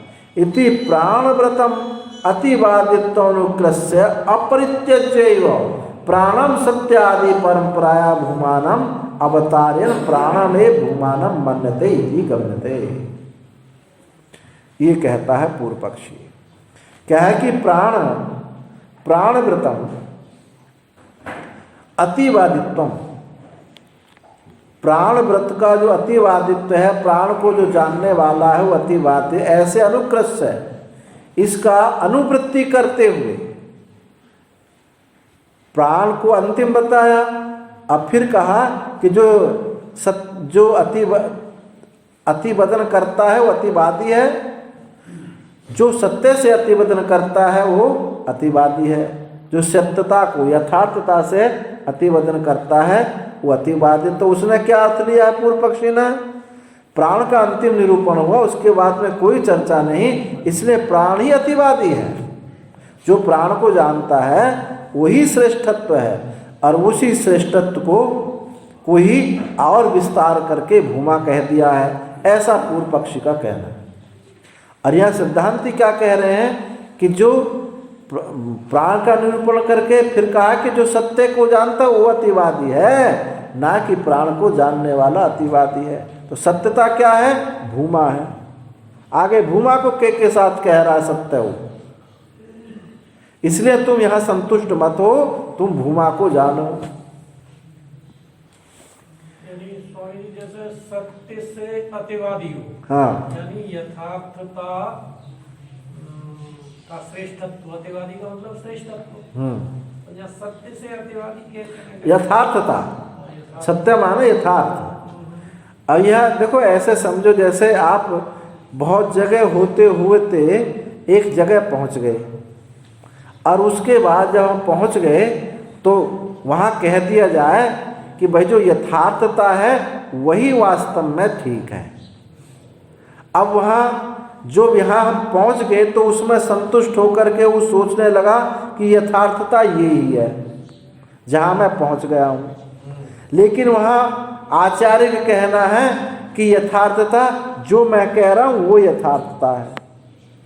तो वहाँ आगे कहे भूमा का निरूपण किया है। पूर्व पक्षी ने प्राण को ही भूमा समझ लिया, क्योंकि जैसे वहाँ बढ़ बढ़ कर के बात कही थी और प्राण के बाद कुछ नहीं कहा। फिर जब नारद जी चुप हो गए, कोई प्रश्न नहीं किया, तब उन्होंने सनत कुमार ने कहा कि जो सत्य से अतिवदन करता है वही अतिवादी है। तो उसने समझ लिया सत्य माने प्राण। और सनत कुमार का कहना क्या है कि सत्य तो इससे बढ़कर है, यथार्थता। तो आप जो कह रहे सत्य बोलने की बात नहीं है, वहाँ सत्य माने यथार्थता। सत्य कौन है? भूमा।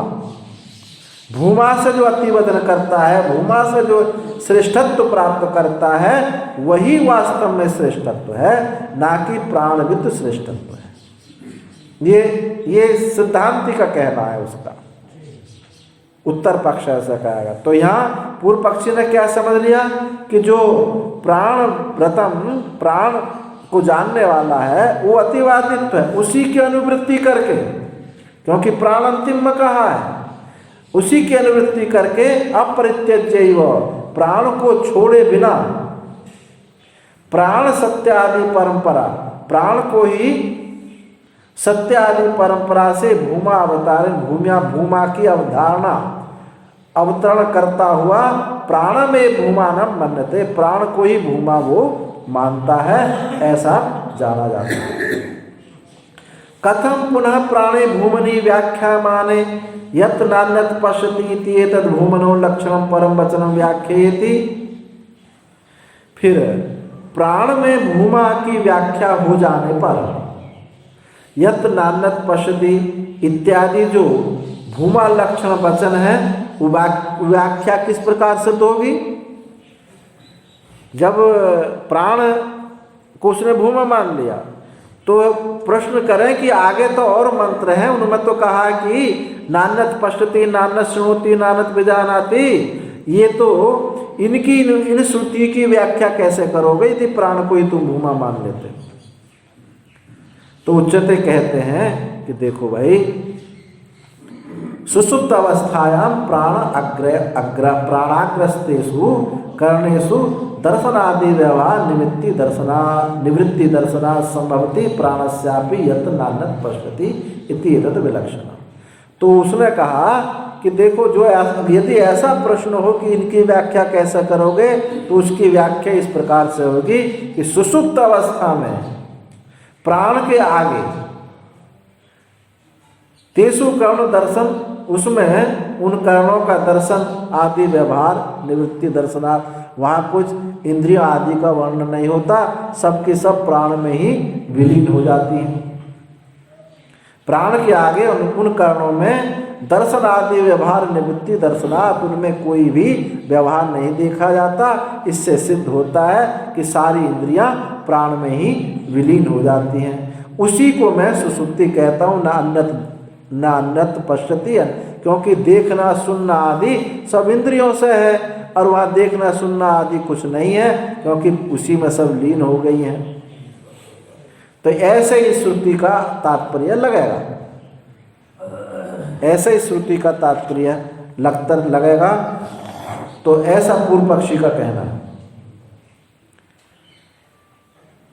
संभवती प्राणस्यापि यत् नान्यत् पश्यति इति एतद् लक्षण। इस प्रकार प्राण का ही लक्षण है नान्यत् पश्यति, नान्यत् विजानाति, नान्यत् शृणोति।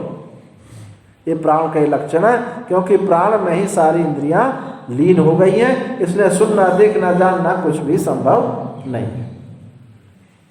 तथा च श्रुति, और भी श्रुति भी है, न शृणोति न पश्यति इत्यादि न सर्व कर्म व्यापार प्रत्यस्तमया रूपाम सुसुप्ति अवस्थानम उक्त्वा प्राणाग्रय एव एतस्मिन् पुरे जागृति। ये श्रुति है, उसने बताई न शृणोति न पश्यति, न सुनता है न देखता है, इत्यादि रूप से सब कर्ण व्यापार जो है अस्त हो गया, उसमें विलीन हो गया है। सर्व कर्ण व्यापार प्रत्यस्तमय रूपा, लीन रूपा जो सुसुप्ति अवस्था उसको कही गई है।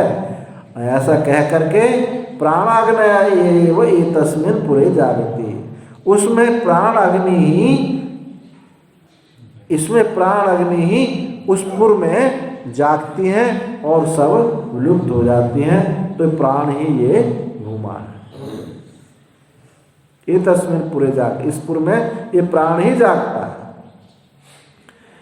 इति तस्य एव अवस्थायां पंचवृते प्राणस्य जागरणं ब्रूति प्राण प्रधानां सुसुप्ति अवस्थां दर्शति। इस अवस्था में जो पंचवृत्ति वाला प्राण का ही जागरण श्रुति कहती है, और प्राण प्रधाना सुसुप्ति अवस्थां दर्शति, प्राण प्रधान ही सुसुप्ति अवस्था है। वहाँ दृश्य कुछ भी नहीं होता, सब प्राण में ही लीन हो जाते हैं, इसलिए सुसुप्ति अवस्था क्या है? प्राण प्रधाना। यच्चेतद् भूम्नः सुखत्वम, और ये जो कहो कि सुख वाली बात कहते हो सुसुप्ति अवस्था में, यच्चेतद् भूम्नः, जो भूमा का सुखत्व कहते हो, उस जो भूमा का सुखत्व सुना गया है वो भी सुनो। यो वै भूमा तत्सुखम जो कहा है, तदपि अविरुद्धम, वो भी, उसमें भी कोई विरोध नहीं है, वो भी प्राण में सुख भी संभव है। अत्रैष देव स्वप्नान् न पश्यति अथा यद एतदस्मिन् शरीरे सुखम भवति इति सुसुप्त अवस्थायामेव सुख श्रवणा। इसमें भी कोई विरोध नहीं है। तुम भूमा का जो सुख कहते हो, वहाँ भूमा का सुख कहने की जरूरत नहीं, ये प्राण का ही सुख है। यहाँ ये देव जो है स्वप्नान् न पश्यति, ये जो देव है, प्राण देव जो है, ये स्वप्न को नहीं देखता है। अथा यदि तस्मिन् शरीर, जो इस शरीर में सुख होता है वो उसी का सुख होता है।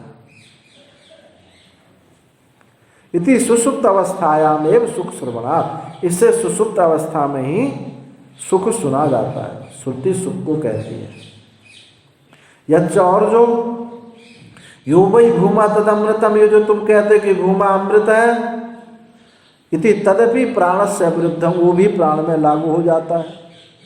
अमृत भी, सुख भी, और उसमें कोई दृश्य आदि गोचर ना होना, सबका सब प्राण में ही लागू होता है। प्राणस्य अविरुद्धम, प्राण के अविरुद्ध है। प्राणो वा अमृतम, कौशितकी के उपनिषद में कहा कि प्राण ही अमृत है। अब प्राण अमृत है, अभी लागू हो, दिखाई पड़ा नहीं पड़ा, लागू हो गया कि अमृत जो कौन है? प्राण है। इति श्रुति कथम पुनः प्राण भूमानं मन्यमानस्य तरति शोकात्वित इति आत्मविदिशया प्रकरणस्य उत्थानम उपपद्यते। तो फिर प्राण भूमा को मन्यमानस्य, प्राण को भूमा मानने वाले का तरति शोकात्वित, कि वो आत्मित जो है शोक के पार हो जाता है। इति आत्मविदिशा, आत्मा को जानने की इच्छा, इस प्रकार का उत्थान कैसे होगा? इसको कैसे अमृत उसने मान लिया, अन्नान्य तन्नत बिजानाति आदि वो भी सब उसने संगत कर दिए, सुख भी संगत कर दिया। इसको कैसे संगत करोगी कि आत्मविद को जानने वाला, आत्मा को जानने वाले का शोक से पार हो जाता है? ये कैसे मानोगे? तो कहता सुनो, उसके विषय में भी हम कहते हैं प्राण एवं आत्मा विवक्षित ही, या प्राण को ही आत्मा कहा गया। ये जो आप कह रहे हो कि आत्मा को जानने से शोक के पार हो जाएगा, तो प्राण को ही आत्मा कहा गया है। क्योंकि श्रुति कहती है, तथा ही श्रुति तो हर जगह मिल जाती है। तथा ही जैसे प्राणो पिता, प्राणो माता, प्राणो भ्राता, प्राणा स्वसा, प्राण आचार्य, प्राणो ब्राह्मणा। प्राण ही माता है, प्राण ही पिता है, प्राण ही भाई है, प्राण ही स्वसा, प्राण आचार्य, प्राण ही ब्राह्मण है। तो ये ऐसी श्रुति है कि प्राण भाई बहन आदि सब जो है, स्वसा आदि सब वही है, बहन भी वही है, भाई भी वही है, पिता भी वही है, माता भी वही है, आचार्य भी वही है, ब्राह्मण भी वही है, प्राण ही है। इति प्राणमेव सर्वात्मा करो, इसलिए प्राण को ही सर्वात्मा करता है। तो इससे सर्वात्मा कौन हो गया? प्राण ही हो गया। यथा वा अरानाभौ समर्पिता एवं अस्मिन् प्राणे सर्वं समर्पिता। जैसे अरानाभि में समर्पित होते हैं, इसी प्रकार प्राण में सब समर्पित है। इति च सर्वात्मत्व अरनाभि निर्दर्शनाभ्याम च संभवति वैपुल्यात्मिका भूम रूपता प्राणस्य।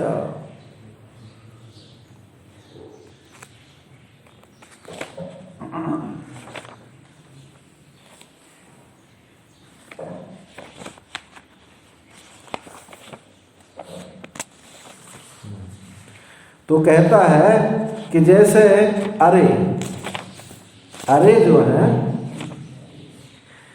जैसे अरा नाभि में समर्पित है, इसी प्रकार प्राण में सब समर्पित है। सर्वात्मत्व और सर्वात्मत्व अरनाभि निर्दर्शनाभ्याम, अरा और नाभि, सर्वात्मत्व और नाभि, जैसे वह नाभि में अरे समर्पित हैं, इसी प्रकार सर्वात्मत्व अरनाभि निर्दर्शनाभ्याम च संभवती।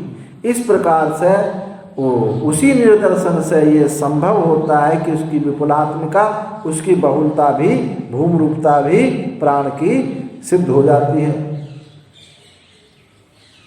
तस्मात् प्राण भूमा इति प्राप्त। इससे सिद्ध हो जाता है कि भूमा ही, प्राण ही भूमा।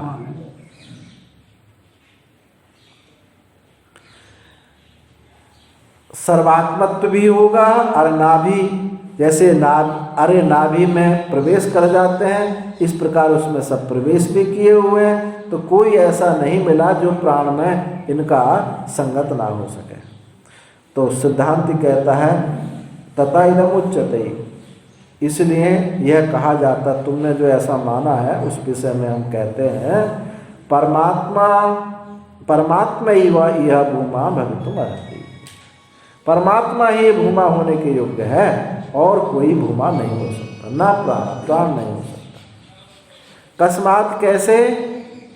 संप्रसादात् अधिउपदेशात्, संप्रसादात् अधिउपदेशात्। संप्रसाद किसे कहते हैं? सुषुप्ति को। तो संप्रसाद इति सुषुप्तम स्थानम उच्यते, जिसमें संप्रसाद, उसमें जाकर के सब लीन हो जाते हैं। तो सुषुप्ति है संप्रसाद, सुषुप्त स्थान। सम्यक प्रसीदति अस्मिन् इति निर्वचनात् बृहदारण्यके च स्वप्न जागृतस्थ जागृत स्थानाभ्याम स पाठा। सुषुप्त स्थान को संप्रसाद कहते हैं। सम्यक प्रसीदति अस्मिन्, जिसमें भली प्रकार प्रसन्नता होती है, इस निर्वचन से उसको संप्रसाद कहा गया। सम्यक प्रसीदति। और बृहदारण्यक में स्वप्न जागृत स्थानाभ्याम सपाठात्, और बृहदारण्यक उपनिषद में जागृत और स्वप्न के साथ वो पढ़ा गया है, अर्थात सुषुप्ति अवस्था। बृहदारण्यक उपनिषद में भी संप्रसाद को सुषुप्त अवस्था कहा गया। तस्यां च संप्रसाद अवस्थायां प्राणो जागृति थी।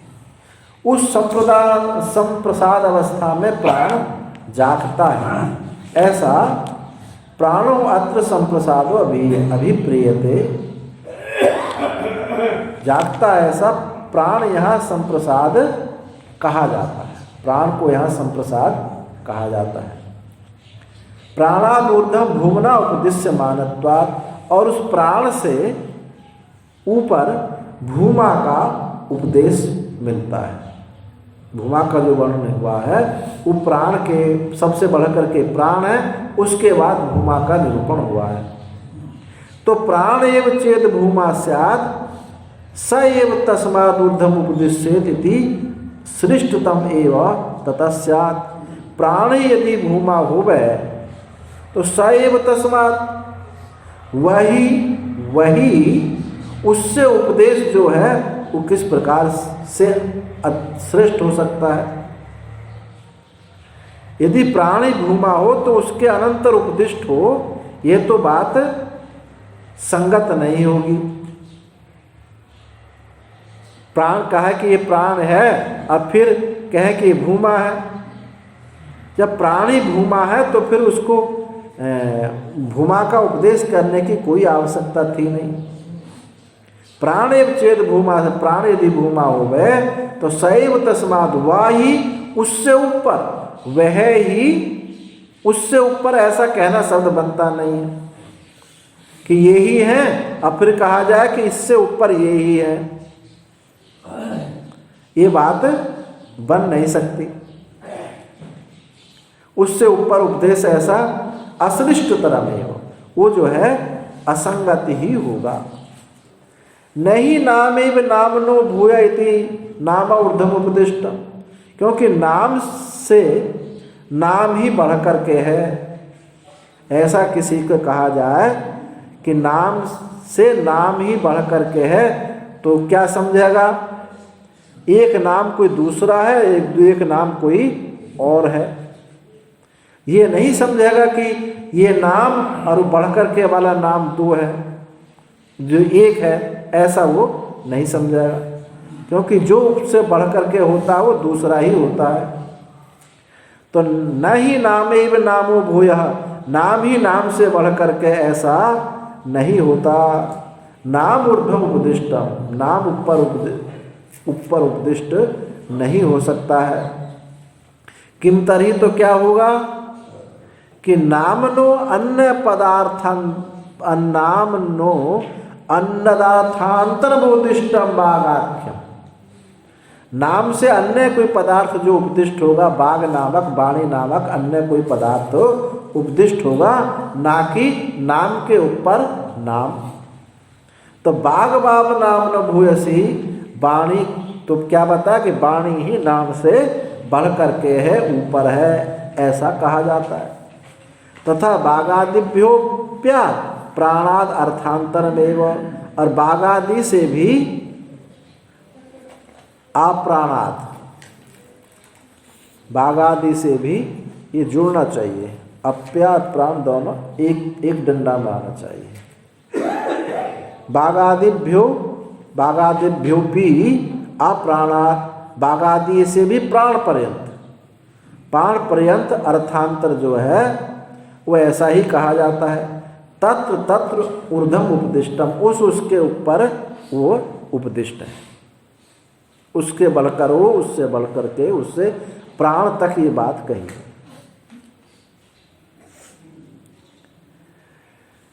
किम तरी तथा बागादि तद्वत, उसी प्रकार से प्राणाद ऊर्ध्वम उपदिश्यमानो भूमा, अब प्राणाद अर्थांतरम भूतो भवितुम अर्हति, उसी प्रकार प्राण से ऊपर उपदिश्यमान जो भूमा है वो प्राण से अर्थांतर वस्तु कोई होनी चाहिए। जैसे एक के बढ़कर एक है, ऐसे ही प्राण से ऊपर जो उपदिष्ट होने वाला जो भूमा है वो प्राण से कोई अन्य वस्तु होनी चाहिए। इससे सिद्ध होता है कि भूमा अलग है और प्राण अलग है। ननु यह नास्ति प्रश्नः अस्ति भगवा प्राणात् भया प्राणात् भूयः इति नापि प्रतिवचनम अस्ति प्राणात् वा भूयोस्ति इति कथम प्राणात् अधि भूमोपदिश्यते इति उच्यते। अब शंका करते हैं कि ननु यहाँ नास्ति प्रश्न, वहाँ कोई प्रश्न नहीं है। अस्ति भगवा प्राणाद भूय, प्राण से बढ़कर के, यदि तुमको ये शंका हो कि यहाँ तो प्राण से बढ़कर के कुछ कहा ही नहीं है, प्राण से बढ़कर के कुछ कहा जाता तब तो हम मानते कि भूमा प्राण से अलग है, पर यहाँ तो प्रश्न उत्तर ही समाप्त हो गए। ननु यह नास्ति प्रश्न अस्ति भगवा प्राणाद भूया, कि प्राण से बढ़कर के है ऐसा तो कोई प्रश्न ही नहीं किया नारद जी ने। अन्नापि प्रतिवचनमस्ति, अन्ना ही सनत कुमार ने उत्तर दिया कि प्राणाद बाप भूयो अस्ति, प्राण से बढ़कर के कुछ है। ना प्रश्न किया है और ना ही उसका उत्तर हुआ है। तो कथम प्राणादधि भूमा उपदिश्यते इति उच्यते, तो प्राण से ऊपर भूमा है ये कैसे मान लिया जाए? ऊपर की बात होती तो कहा जाता। तो प्राण विषय में एवं अतिवादित्वम उत्तर अनुकृष्यमाणं पश्यामः, एस्तु वा अतिवदति यह सत्येन अतिवदति, तस्मात् नास्ति प्राणादधि उपदेशः। अब ये जो सिद्धांति ही पूर्व पक्षी के मुख से शंका की है, सिद्धांति बोलता हुआ, सिद्धांत नहीं कि तुम यदि तुम ऐसा समझते हो तो ऐसा मैं, ऐसी बात नहीं है जो मैं बताता हूँ ऐसा है। तो तुम ऐसा समझते हो कि वहाँ कोई प्रश्न उत्तर नहीं रहा, प्राण से बढ़कर के कोई है, तो ना तो नारद ने पूछा है और ना ही सनत कुमार ने उत्तर दिया है। तो इससे ये हुआ कि भूमा प्राण से बढ़कर के कैसे हो सकता है? तो इससे यह है कि भूमा ही प्राण विषय ही अतिवादित्व, प्राण विषय को ही श्रेष्ठत्व आगे उसी की अनुवृत्ति की गई है,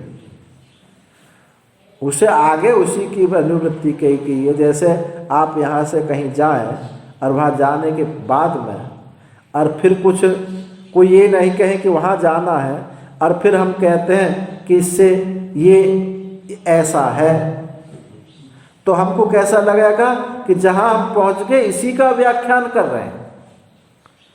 पूर्व पक्षी को लगा कि प्राण का ही व्याख्यान किया है भूमा,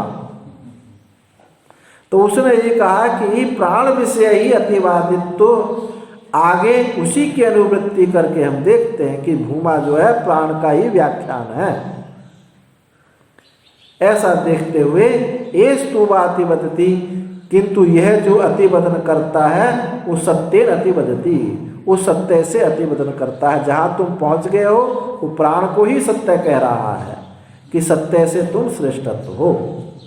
तस्मा, इसलिए न अस्ति प्राणात अधि उपदेश, इसलिए प्राण से ऊपर उपदेश नहीं है। ऐसा सिद्धांति ने पूर्व पक्षी के मुख से ये बात कही। अब सिद्धांति अपनी बात कहता है कि अगर तुम ऐसा समझते हो तो ऐसी बात नहीं है, जो मैं कहता हूँ ऐसा है।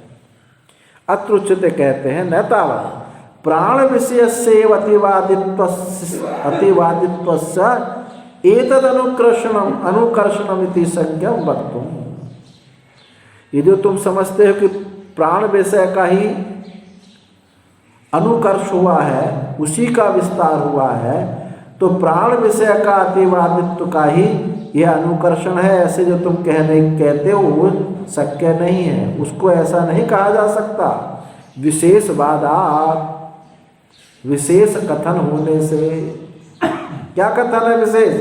यह सत्येन अतिवदति, जो सत्य से अतिवदन करता है वही अतिवदन करता है, जो सत्य से श्रेष्ठत्व है वही श्रेष्ठत्व है। तो सत्य शब्द को भूमा के साथ सिद्धांति ने जोड़ा और वो सत्य शब्द को प्राण के साथ उसने जोड़ा। शंका फिर सिद्धांति ने कहा पूर्व पक्ष के मुख से ही, ननु विशेषवादो अप्ययम प्राण विषय भविष्यते, विशेषवाद भी यह प्राण विषय ही होगा। जो विशेषवाद है यह सत्येन वदित, जो यह सत्येन अतिवदति, ये जो विशेषवाद है ये प्राण विषय को ही विषय करने वाला होगा। कथम, कैसे? यथैसो अग्निहोत्री यह सत्यम वदति इति उक्तेन सत्यवदनेन न अग्निहोत्रित्वम्। कैसे अतिवदन करेगा प्राण कोई? तो कहते हैं जैसे एस अग्निहोत्री, वह जो अग्निहोत्री है जो सत्य बोलता है, वह अग्निहोत्री है जो सत्य बोलता है। एस अग्निहोत्री यह सत्य वदति, सत्य बोलता है। ऐसा कहने पर सत्यवदनेन आ अग्निहोत्रित्वम्, वह अग्निहोत्री है जो सत्य बोलता है। ऐसा कहने से सत्यवाद से अग्निहोत्रित्व नहीं हो जाता। देखो क्या उलझी हुई सी बात लगती है। उन्होंने कहा कि वह अग्निहोत्री है जो सत्य बोलता है, तो कहता है कि सत्य बोलने से वो सत्य ऐसा कहने से सत्यवाद से अग्निहोत्रित्व वो नहीं हो जाता। फिर कैसे अग्निहोत्र होता? अग्निहोत्रेणैव सत्यवदनम तु अग्निहोत्रिणा विशेष उच्यते। किंतु अग्निहोत्र से ही होता है। सत्यवाद तो अग्निहोत्र की विशेषता है। अग्निहोत्र तो अग्निहोत्र करने से ही होता है। सत्य बोलना तो उसकी विशेषता है। सत्य जो बोल रहा है उसकी विशिष्टता होगी, पर अग्निहोत्री तो अग्निहोत्र करने से हुआ, सत्य बोलने से नहीं होता। जो कहा कि सत्य बोलता है वह अग्निहोत्री है जो सत्य बोलता है, तो ऐसे कहने से सत्यवाद से वो अग्निहोत्र नहीं हो गया। अग्निहोत्र कैसा हुआ? अग्निहोत्र से ही वो अग्निहोत्री है। सत्यवदनम तु अग्निहोत्रिण विशेष उच्यते। तो सत्यवाद तो अग्निहोत्र की विशेषता है। इसी प्रकार से एस तुवा अति वदति, यह सत्येन अति वदति। जो अतिवदन करता है, जो सत्य से श्रेष्ठवादी है, वह निश्चय श्रेष्ठवादी है। ऐसा कहने से सत्यवाद से वो श्रेष्ठवादित्व नहीं है, किंतु वो प्राण विज्ञान से ही श्रेष्ठवादी है। यानी सत्य जो है उसने प्राण का विशेषण बनाया है कि प्राण को जानने वाला इसलिए सत्यवादी है। सत्य बोलने से वो प्राण विज्ञान नहीं हुआ, उसका श्रेष्ठत्व कहने से वो प्राण विज्ञान उसका नहीं हुआ। तो जो सत्य से श्रेष्ठवादी है वही निश्चय श्रेष्ठवादी है। ऐसा कहने से सत्यवाद से श्रेष्ठवादित्व नहीं है, किंतु प्रकृत प्राण विज्ञान से ही उसका श्रेष्ठत्ववादी है। सत्यवाद तो प्राणवेत्ता की विशेषता रूप से विवक्षित है। प्राणवेत्ता की विशेषता से वो विवक्षित हुआ। सत्यवदनम तु प्राणविदो विशेषो विवक्षते। ऐसा ये किसने कहा? सिद्धांती पूर्व पक्ष के मुख से कहा कि जो पूर्व पक्षी ने कहा कि जो विशेषवाद जो कहते हो तो प्राण में ही लागू होता है।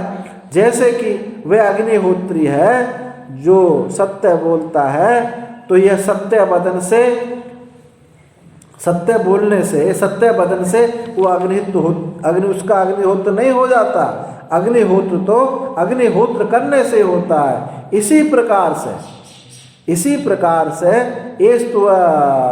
एस्तुवा अतिवदति सत्येन अतिवदति। तो जो अतिवदन है वही श्रेष्ठत्व उसका है। सत्यवद तो उसकी विवक्षा हुई है, उसका विशेषण बना करके उसका विशेष रूप से वक्षण किया गया, बताया गया है। ऐसा कहने पर सिद्धांति कहता ना अति ब्रूमा, ऐसा मैं नहीं कहता हूँ जैसे तुम व्याख्या कर रहे हो। श्रुति अर्थ परित्याग प्रसंगात, यदि तुम ऐसी व्याख्या इसकी करोगे तो श्रुति अर्थ का परित्याग का प्रसंग हो जाएगा, श्रुति का अर्थ ही छूट जाएगा। फिर तो वहाँ प्राण उपासना होनी चाहिए, आत्म उपासना नहीं होगी। यदि इस प्रकार से तुम इस सत्यत्व बदन को प्राण विज्ञान का विशेषण बनाओगे तो कैसे? श्रुति अर्थ परित्याग प्रसंगा श्रुत्या ही अत्र सत्य वदनेन अतिवादित्वं प्रतीयते। क्योंकि यहाँ श्रुति से सत्य वदन से अतिवादित्व प्रतीत होता है, उस श्रेष्ठता से सत्य वदन से उसकी अतिवादित्व जाना जाता है। यह सत्य अतिवदति सो अतिवदति, जो सत्य से अतिवदन करता वही अतिवदन करता है। जो यथार्थता से जिसकी श्रेष्ठता है वही वास्तव में श्रेष्ठता है, वही श्रेष्ठ, उसी की श्रेष्ठता है। न अत्र प्राण विज्ञान से संकीर्तनम अस्ति, यहाँ प्राण विज्ञान की स्तुति नहीं की जा रही है, यहाँ प्राण उपासना नहीं है। प्रकरणात्, क्यों? प्रकरण से, प्रकरणात् तु प्राण विज्ञान संबद्धे, प्रकरणात् तो भले ही तू सबसे प्राण, प्रकरणात् तु प्रकरण से भले ही प्राण विज्ञान संबंधित लग रहा हो, प्रकरण से भले ही प्राण विज्ञान संबंधित हो, तत् प्रकरण अनुरोधेन श्रुति परित्यक्ता सा, यहाँ प्रकरण के अनुरोध से श्रुति परित्यक्त, प्रकरण से भले ही प्राण विज्ञान संबंध हो, ऐसी अवस्था में प्रकरण के अनुरोध से श्रुति का परित्याग हो जाएगा। एक दिन बताया था कि श्रुति, लिंग, वाक्य, प्रकरण, स्थान, समाख्या, तो ये एक एक से बढ़कर के हैं। समाख्या से प्रकरण बलवान है, प्रकरण से वाक्य बलवान है, वाक्य से लिंग बलवान है, लिंग से श्रुति बलवान है, क्योंकि श्रुति साक्षात रवः, साक्षात शब्द है श्रुति। तो यहाँ कह रहे हैं यदि प्रकरण को तुम बलवान कर लोगे तो श्रुति बाधित हो जाएगी, और जबकि श्रुति बलवान होती है तो प्रकरण अनुरोध है ना, श्रुति परित्यक्ता सा, प्रकरण के अनुरोध से यह श्रुति परित्यक्त हो जाएगी। अब प्रकृत व्यावृत्त्यर्थस्य तू शब्दों न संगच्छेत् एस्तु वा अतिवदति। अब प्रकृत की व्यावृत्ति से, प्रकरण की व्यावृत्ति से, प्रकरण के भेदक तू व्यावृत्ति अर्थ तू शब्द, यहाँ जो तू शब्द है प्रकरण को अलग करके दिखा रहा है। प्रकरण व्यावृत्ति अर्थ, प्रकृति की व्यावृत्ति के लिए तू शब्द न संगच्छेत्, संगत नहीं होगा तो एस्तु वा अतिवदति सत्यम त्वेव विजिज्ञासितव्यम, ये कैसे माना जाए?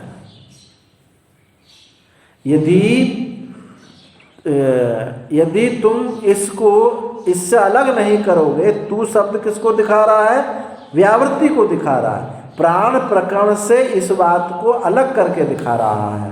तो एस्तु वा अतिवदति सत्यम त्वेव जिज्ञासितव्यम, सत्य की ही जिज्ञासा करनी चाहिए। ये वाक्य कैसे फिर सिद्ध होगा? इस वाक्य के कैसे संगति लगाओगे? इति च प्रयत्नांतरकरणम अर्थांतर विवक्षा सूचयति। इससे प्रयत्नांतर, दूसरे प्रयत्न करना ही अर्थांतर की विवक्षा यहाँ सूचित जानी जाती है। अन्य प्रयत्न का विधान ही अन्य अर्थ की विवक्षा को यहाँ सूचित करता है। इसलिए 10 बार यथा एक वेद प्रशंसायाम प्रकृतायाम एष तो महाब्राह्मणो यह चतुरो वेदानधीत इति एक वेदेभ्यो अर्थांतरभूत चतुर्वेदा प्रशस्यते। इस उदाहरण से ये बात बिल्कुल स्पष्ट हो जाती है कि जैसे एक वेद की प्रशंसा होने पर, कि इस वेद को भली प्रकार जानते हैं, एक वेद की प्रशंसा प्रस्तुत होने पर जो चारों वेदों का अध्ययन करता होगा, जब एक वेद को जानने वाला इतना बड़ा पंडित है तो चारों वेदों को जानने वाला कितना बड़ा पंडित होगा, अर्थात महापंडित होगा। तो इससे एक वेद के अध्ययन से चार वेद के अध्ययन करने वाले की प्रशंसा हुई है। चार वेदों का अध्ययन करता है वो महाब्राह्मण है। इनमें एक वेद के पढ़ने वाले ब्राह्मण से चार वेदों की प्रशंसा हुई है। ऐसे इसी प्रकार से यहाँ भी समझना चाहिए। प्राण विज्ञान, पहले प्राण विज्ञान कहा जो ऐसा जानता है, अब आगे भूमा की बात कहनी है। तो ऐसे समझना, न च प्रश्न प्रतिवचन रूपया एव अर्थांतर विवक्षया भवितव्यमिति नियमोस्ति। और प्रश्न उत्तर रूप से अर्थांतर की विवक्षा होनी चाहिए, ऐसा कोई तो नियम है नहीं कि यहाँ प्रश्न उत्तर है तो आगे इसी के संबंध में विवक्षा होनी चाहिए, ऐसा तो कोई नियम बनता नहीं है। प्रकृत संबंध असंभवकारित्वाद अर्थांतर विवक्षाया, इसलिए प्रकृति के संबंध असंभवकारित्व होने से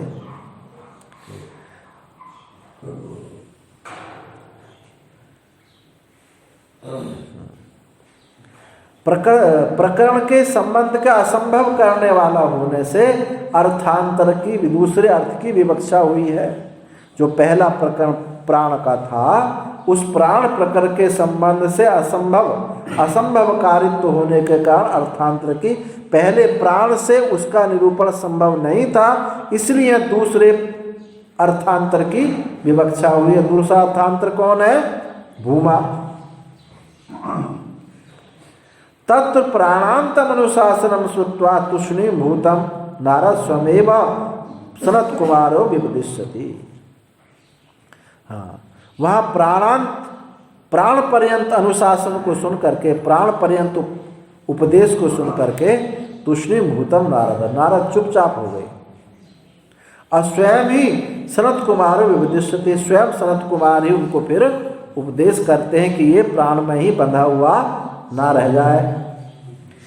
यत प्राण विज्ञानेन विकार अनृत विषयेण वादित्व अनतिवादित्वमेव तत् एस्तु वा अतिवदति, यह सत्येन अतिवदति। कि जो प्राण विज्ञान विकार अनृत विषय से जो अतिवदित्व होना, उसका प्राण विज्ञान जो प्राण विज्ञान विकार है, उस विषय से ही अतिवादित्वम न अतिवादित्व, वो अतिवादित्व नहीं है, वो श्रेष्ठता नहीं है। प्राण विकार विज्ञान विशेष से, प्राण विज्ञान विकार जो अनृत मिथ्या विशेष से जो अतिवादन करना है, श्रेष्ठता करनी है, यही अतिवदिता श्रेष्ठत्व नहीं है। तत् एस्तु वा अतिवदति, यह सत्येन अधिवदति। तो अतिवदन कौन है? जो सत्य से, यथार्थता से श्रेष्ठत्व को प्राप्त करता है। अब वहाँ नारद तो प्राण से ही संतुष्ट हो गए थे, तो स्वयं सनत कुमार ने कहा कि ये अतिवदन नहीं है, जो सत्य से अतिवदन करता वही अतिवदन करता। इसलिए तुमको फिर कहा तुम भूमा की जिज्ञासा करो। अब भूमा की जिज्ञासा करने से स्पष्ट मालूम पड़ जाता है कि वो विषय अलग था प्राण का और भूमा का विषय अलग है, नहीं तो इसकी जिज्ञासा तुमको करनी चाहिए, ये क्यों कहा जाता? आगे कहा कि तुम भूमा की जिज्ञासा करो, तो उन्होंने भी कहा, नारद जी ने, हाँ मुझे मैं भूमा की ही जिज्ञासा करता हूँ। तब नारद जी ने तब सनत कुमार ने भूमा का उपदेश दिया।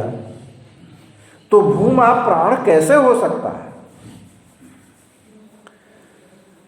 अतिवदति, यह सत्येन अतिवदति, तत्र सत्यमिति पर ब्रह्म उच्यते। वहाँ सत्य जो है क्या है? पर ब्रह्म कहा जाता है, भूमा कहा जाता है। परमार्थ रूपत्वात्, परमार्थ रूप होने से सत्यम ज्ञानम अनंतम ब्रह्म इति श्रुत्यंतरा, दूसरी श्रुति से भी ये बात सिद्ध हो जाती है।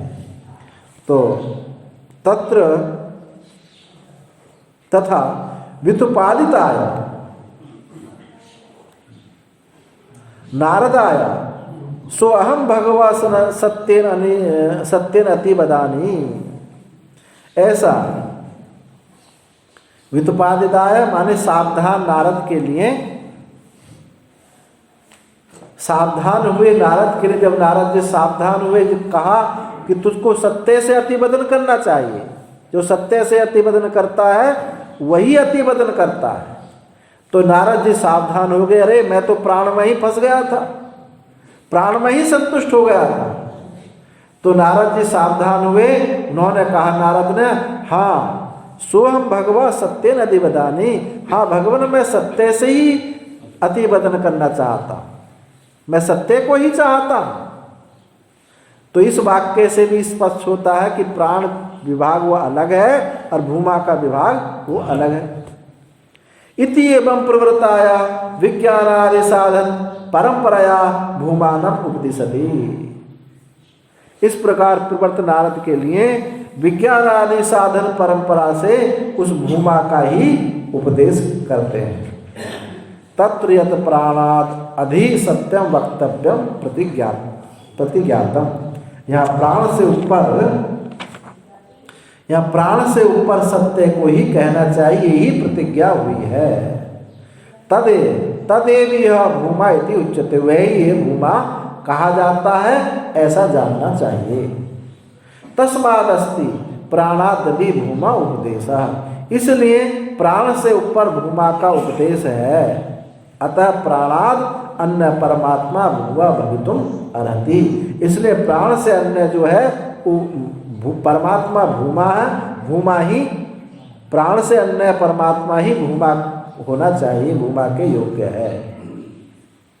एवं च यह आत्मविदिशया प्रकरण से उत्थानम उत्पन्नम भविष्यति, इस प्रकार यह आत्मविदिशया आत्मा को जानने की इच्छा से प्रकरण का उत्थान यहाँ संगत होगा, नहीं तो प्राण विज्ञान की ही उपासना मानी जाती। प्राण एवं यह आत्मा विवक्षिता, यह प्राण ही आत्मा विवक्षित है, ऐसा जो ये जो तुमने कहा था कि प्राण ही आत्मा है, तो नौपद्यते ऐसा प्राप्त नहीं होता, ऐसा संगत नहीं होता है। नहीं प्राणस्य मुख्यावृत्ति आत्मत्वम अस्ति, मुख्य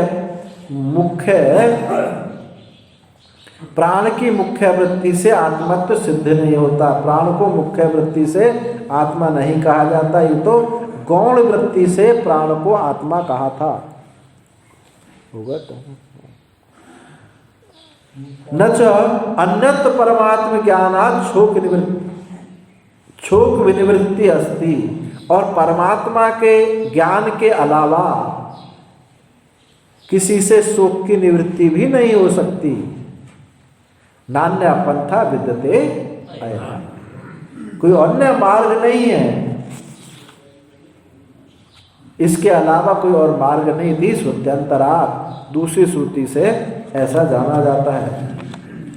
तम माम भगवान शोकस्य पारम,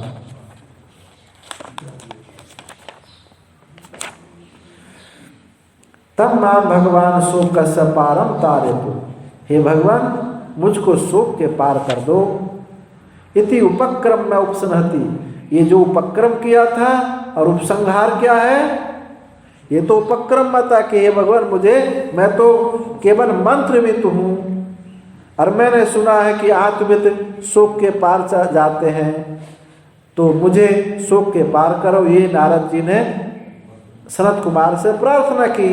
अब ये उपक्रम था और उपसंहार क्या किया है, उपसंहार क्या किया, तस्मै मदित कसायाय तमसः पारम दर्शति भगवान सनत कुमार, ये है उपसंहार। उसी मदित कसाय के लिए, मदित कसाय जिसके मल निवृत्त हो गए हैं, उसके तमस के पार वो तमस के पार, अज्ञान के पार भगवान सनत कुमार नारद को दिखाते हैं। तो उपसंहार से भी यही बात सिद्ध हुई, तमः इति शोकादि कारण अविद्या उच्यते। ये तम क्या है? शोकादि का कारण अविद्या। अविद्या के पार करने को ही अविद्या के पार नारद हुए हैं। यही इसी विषय में नारद ने प्रश्न भी किया था। तो उपक्रम उपसंहार से ये बात सिद्ध हो जाती है। प्राणांते च अनुशासने न प्राणस्य अन्यायत्व उच्येत। और यदि प्राणांते प्राण पर्यंत अनुशासन होने पर, प्राण पर्यंत अनुशासन होने पर, प्राण पर्यंत यदि उपदेश किया होता तो प्राण अन्य के अधीन है यह ना कहा जाता। प्राण अन्य के अधीन है ऐसा नहीं कहा जाता। न प्राणस्य अन्यायत्व, प्राण अन्य के अधीन है ऐसा नहीं कहा जाता। किंतु प्रकरणांते और छांदोग्य में कहा आत्मनः प्राणः, आत्मनः प्राण, आत्मा से प्राण जो है भिन्न है, ये कहा गया। आत्मा से ही प्राण उत्पन्न हुआ है, उससे भिन्न है। इति च ब्राह्मण, ऐसा छांदोग्य में कहा। और प्रकरणांते च परमात्म विवक्षा भविष्यति। और प्रकरण के अंत में परमात्मा की विवक्षा होगी। भूमा तू प्राण एविति चेत। प्रकरण के अंत में परमात्मा विवक्षा होगी। यदि भूमा ही प्राण हो गए, यदि ऐसा कहें तो ऐसा नहीं हो सकता। स भगवान कस्मिन प्रतिष्ठते। वो भगवान वो प्राण किसमें प्रतिष्ठित है, ऐसा प्रश्न नहीं होता। कहा तो स्वयं महिमनी प्रतिष्ठित। वो किसमें प्रतिष्ठित है? तो अपनी महिमा में प्रतिष्ठित है इत्यादि रूप से भूमा एव आप्रकरण समाप्ति अनुकर्षणात्। इसलिए भूमा का ही प्रकरण पर्यंत, प्रकरण की समाप्ति तक भूमा की ही अनुवृत्ति है। और वैपुल्यात्मिका च भूम रूपता सर्व कारणत्वात् परमात्मना सुतराम उपपद्यते। अब विपुलता रूप जो भूमा है, बहुलता रूप जो भूमा है, वही सबका कारण है। वही सबका कारण होने के कारण परमात्मा ही भली भांति सिद्ध होता है कि वो परमात्मा ही, प्राण नहीं परमात्मा ही कारण है, ऐसा सिद्ध हो जाता है। तो ये यहीं तक पूरा।